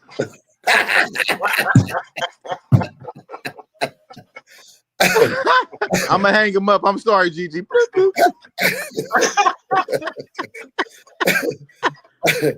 Hey, Oh, hey, Loose Coochie, listen, bro. You a despicable piece of shit. How you gonna deny this when you guys both wanted this baby, right? You spent all of this expensive money and expenses to make sure that y'all could birth this child together, and then you gonna even question the paternity? Like, what do you gotta say about yourself? You look like the scum of the fucking earth. Sweetie, sugar plum, honey bunches of votes. Gigi, listen, sugar plum. She took my semen out of my drool, and then I wore my helmet, and she plotted on me like how I finessed the game when I was texting Lady Fino myself and Yael. See, what y'all gotta understand, it's different. No, we ain't got to understand shit. We got zero understanding with that. Loose Coochie Cannon, loose bowels. I remember when we first named you Loose Bowels, we was interviewing Gigi, and she confirmed you shitting on yourself in the pen, and then you shitting on yourself in the house and at Marley Mall house. Hey, matter of fact, That's probably why he kicked his ass that time. Oh, she said she was there for at Marley Mall house for that. Hey, baby, you remember when I boo-booed on myself? You had to wipe my ass cheeks, and I was saying, baby, I boo-booed. Hey, you know what? I just had an epiphany of WACK100'S and 600 been recording at Marley Mall house, right? Marley Mall is the Grammy Award winning producer. Even though he doesn't produce beats, he engineers and sells other people beats, right? But Grammy Award producer on the headlines in the big UKs. So he's giving up information and making accusations against Big U, right? I'm just wondering, like, when you go to trial, I know they don't allow witnesses to sit in the courtroom so they don't corroborate and hear evidence that they shouldn't even know and mess up the case. In this situation, you got Loose Cannon, who even boo-booed at Marley Marl house, dealing with Marley Marl. You got WACK100 at Marley Marl house, him and 600 recording music, right? You got Quick to Tell Dale the Rat at Marley Marl mansion and studio, right? And all of these people are basically conversing about, all of them are enemies of Big U, conversing about all of the facts and the facts that they want to present against Big U, as they're all cooperating with the government to get Big U locked up. This shit is nasty. You know what I'm saying? Oh, sick so this break. I'm here with this nigga loose. Oh, sick so. Oh, that's crazy, man. Yeah. Cell is funny as hell. You and how is you a puka butt? How is you and puka butt and doodoo? Yeah, and I'm doodoo draws. Oh, sick so. I told that nigga loose, Kenny, you boo boo. I'ma go. God, that don't make no sense. Bro, they even trying to one do bunk that in to that the nigga. cell. They only got one bunk in that cell, bro. How's y'all both sleeping in the cell with one bunk? Y'all on some real freaky shit, man. That nigga sleeping on the floor. Oh, sick so. You sleeping on the floor, polishing my chucks, acting for my chucks. No. We ain't gonna do that, old pook. You talking about puka button with loose? I don't even know how you're accepting loose in your cell. Like Selena said, they spooning. Y'all ain't shit. Oh, you ain't shit. Spoonie. Oh man, come on. But I can tell you this much. Them dude, there's gonna be some issues. Dynasty Doe, what up, bro? Salute. Did you get the CS2 back trooper video? Oh no, Football Nas. I didn't get that video, bro. I got some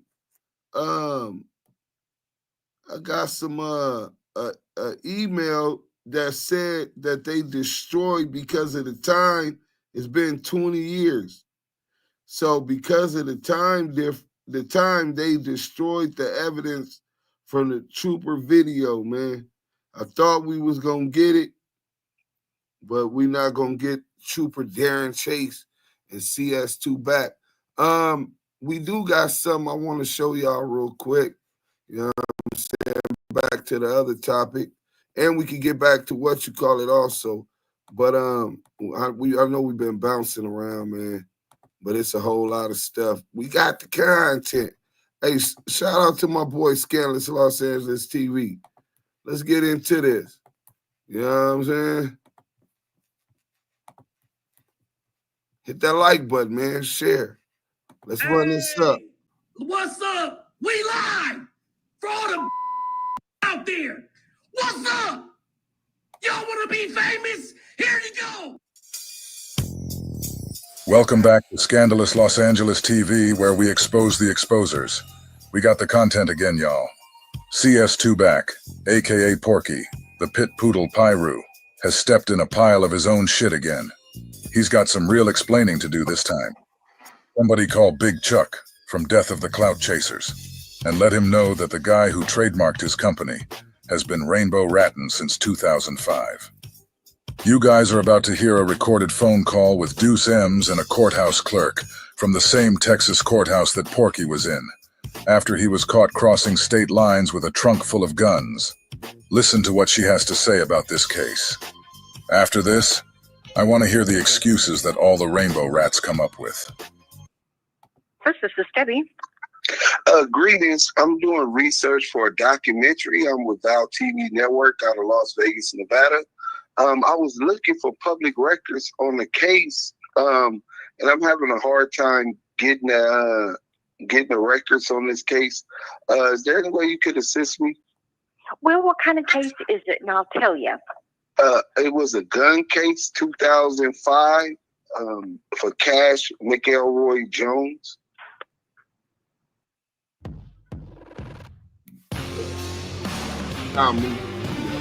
Conversation. With Spectrum's easy self-install I guess kit, turn on the anniversary. personally, You can feel at home in minutes. content. Okay, do you have a cost number or anything? A cost number. Hold on. I do have some kind of case number. Yeah. And it was so weird it just disappeared. Number 427. Is that an 8 or 3? 3. 4273. Nope, that's not it. Okay, let me try again. Debbie. 42. Oh wait. No, 78. 73. I'm sorry. 4. Tell me it all again. 4273. Okay. Oh no, it comes up to a Dickie. Okay, no, I'm looking at another document. It says number 4278. Okay, let's try that. Sherry Jones was the district clerk. Yes, she still is. Oh wow, she's still around. Yeah, she's been here a long time. Okay, now what are you needing? I'm trying to find out. The case said it was a motion to dismiss, and then for illegal search and seizure, I can't find the results from that, but I know it got denied because the case continued, right? And then it was dismissed in the interest of justice. I don't know what the heck that meant. But yeah. I'm trying to figure that out. Okay. Yes, that's what it says. Now this is just on the indictment. It's just the indictment. This is not on the seizure case. Was there a seizure case? No. It was an indictment for guns. Can I get that? Exactly what was found in that? Yeah, let's see here.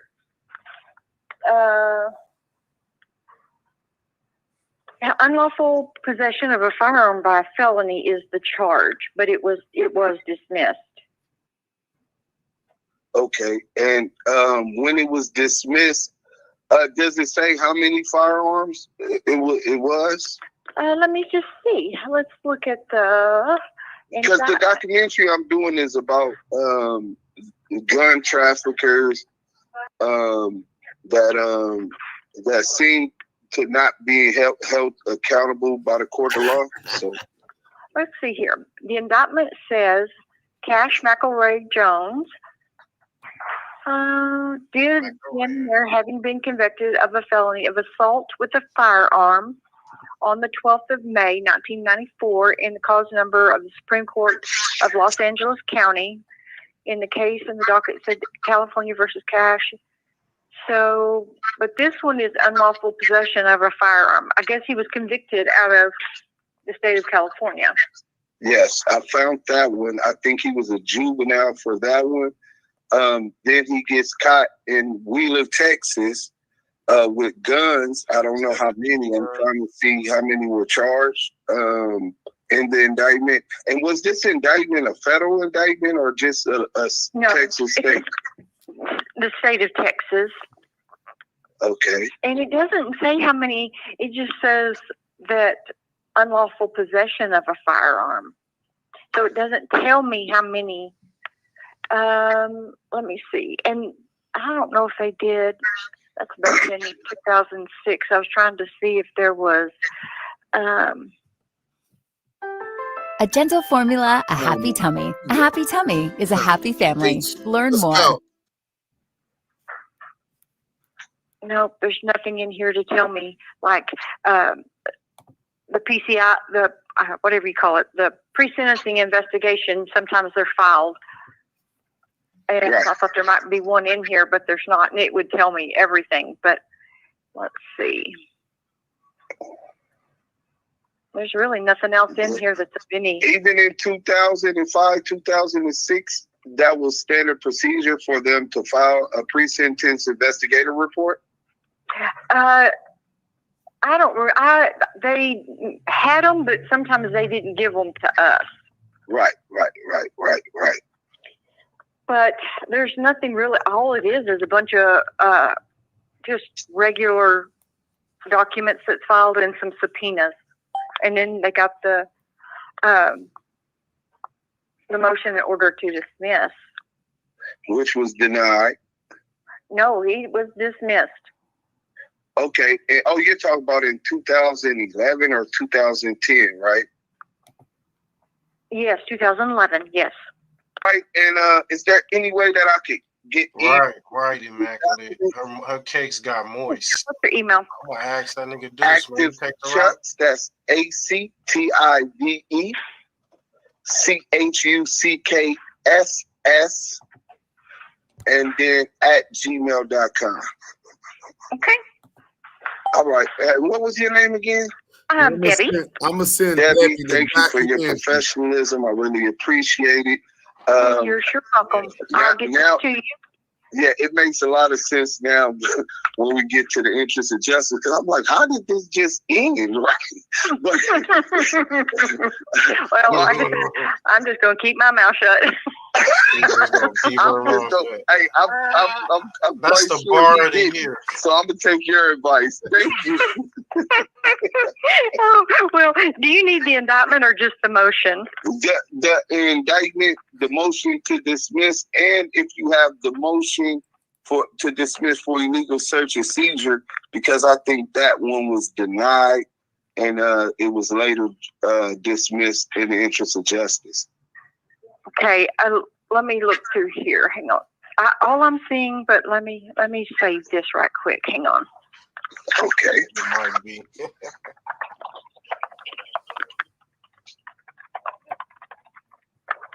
Okay, let me go back through here. Yeah, them Okay, I'm Southern gonna send you cakes that is moist. indictment, and then both of the motion That and nigga make order. a peach cobbler out of that motherfucker. But other than that, it's pretty much just basic paperwork. There's Did they have the original investigative report, like from the police officers that detained them? We don't ever get that. No. Okay. No, we don't. Now, I mean, the sheriff's office might have some of that. I'm gonna have to contact them. Maybe that'll help fill in a little more holes, so I'm not swinging in the blind before my audience with this documentary here. Oh, so what channel is that? Oh, wait. Let me see here. Brief in support of motion to suppress. Okay. Let me see. He did file a motion to suppress. Gathered by the defendant Jones previously filed a motion to suppress evidence gathered by the Texas Highway Patrol, the Wheeler County Sheriff's Office, and DPS for their actions prohibited by 4th, 5th, 6th, 14th Amendments. Let's see. He wanted any and all tangible evidence seized by the enforcement officers or others in connection with the detention and arrest of Mr. Jones in this case, or in connection with the investigation. This really does. Okay, let's see. I'll just send it to you. Okay. And you can decide if that's something you need or not. How about that? All right. And you said the local police that initially arrested him were sheriffs? Well, it said DPS. It says Texas DPS, Wheeler County, and DPS Special Crimes. DPS, so I don't know if they were. Wheeler County. Uh-huh. And what was the other one? The DPS Special Crimes. DPS Special Crimes. Wow. Yeah. Okay. Yeah. I don't know what that is, but. Right. from a state which allows and permits us to bear arms under the Constitution, as long as it's out in the open and not concealed. For a gun case to be special crimes, this got to be bigger than I thought. This says here that the vehicle he rented it vehicle from California. He returned it to the same location. It says Mr. Jones stated he and the passenger were traveling from California to Tulsa to bring back his mother in California for his brother's funeral. His brother had been murdered the morning of April 15, 2005 in Tulsa, and his body was going to be sent to California. Oh, wow. So I'm sending you that. Yeah, so he did. Okay, yeah, please send that. And thank you for your professionalism again. If I'm ever in good old Texas, I might have to, after this documentary come out, I might have to buy you around at the bar. Well, there is no bar here, but you can still stop in and see us. It's that small of a city? Oh my, we don't even have. We got a 4-way stop, and that's about it. Oh, wow. We're little. Oh, yeah.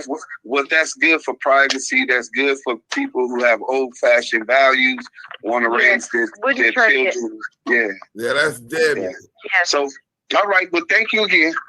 Well, you're sure welcome, and I hope this helps you. And if you need anything else, holler back, okay? I will do. All right. Have a good day. Bye-bye. Bye-bye. At Vanguard, we know that the most valuable asset is... I know y'all love Debbie, man, but y'all perverts, man. All y'all thinking about is her getting more. I love me some Debbie in Wheeler County, Texas.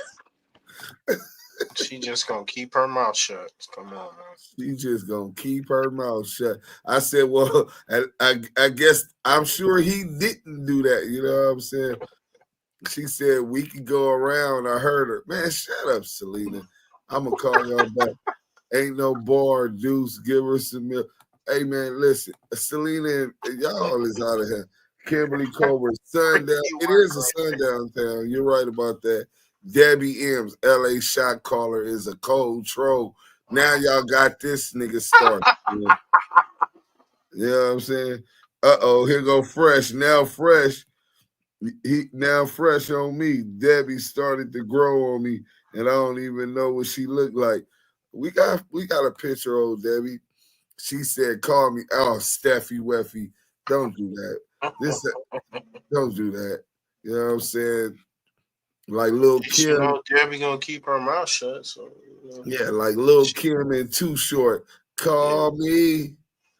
That was smooth. Yeah, he gonna holler back. All right, just Freshie. Don't bite into these assholes. This is how they treat me after almost 4 hours of content. This is how they treat me. King Rossi, shout out to Miss Debbie. Yeah, man, shout out Miss Debbie. We gonna send her the documentary because a lot of big YouTubers have been getting onto this. Like it's just catching the traction, right? So we're gonna send her some of these documentaries that's been put out, and I do got the email. You know what I'm saying? And I'm gonna send her a picture. You know what I'm saying, of the whole team, the Damu Kiwe, you know what I'm saying, the helpers. Anybody want to say anything to her, we're going to just make sure you text it and screenshot it. So we're going to send it, Debbie, screenshot. I'm going to call back. Deuce, hit her brimming. Man, listen, Deuce, hit your brimming. Y'all ain't shit. Debbie Cakes. Adam G. Oh, it's funny, huh? That got them bootleg houses down there, Miss Debbie. Debbie was falling off the bone. Debbie got the honey bun. Here they go. 4 hours of great content. Hey, thank you, Just Freshly. I'm glad somebody got their mind out of the mud. Debbie came with them real life snack cake. Lady Fino ain't shitty. She's nuts. Debbie cake. Oh my God, that's why Back was screaming Eugene Henley. He had to let security and civilians know Big U government name. That's exactly what he was doing. Unless he was wired up, letting his handlers know. Oh, I'm going to send Debbie a message in the plane ticket. They're acting like it's new when y'all exposed this a long time ago. Yeah, but everybody that's exposing it right now, except for the weirdo with the 2 watches, has no problem giving credit where credit is due. You know what I'm saying? So he's the only one that's on that. We gonna put old Wheeler, Texas on the map. Hey, Wheeler, Texas on the map. Debbie was a platinum hit. He said, at least you know Debbie gonna keep her mouth shut. Hit that like. King Rossi, yeah, hit that like button. Debbie ride or die. She put the squeeze on Hostess for a minute. I'm just gonna keep my mouth shut. We need 40 more likes, y'all. Let's get active. Let's finish this what you call it, and then we out of here. With Al Prophet, we didn't never get to finish that one, so we gonna get to that. And damn, that thing like 30 more minutes. We'll just go over to Al Prophet tomorrow. It's too late already. It's 12:30 out here, man. So look, I hope if you haven't hit that like button, hit that like button on your way out. We gonna cut this one short.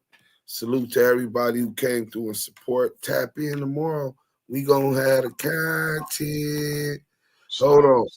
Wait, what you Deuce? You notice he wearing them downtown LA 12th Street watches? Hey, bro, listen, let him shine, man.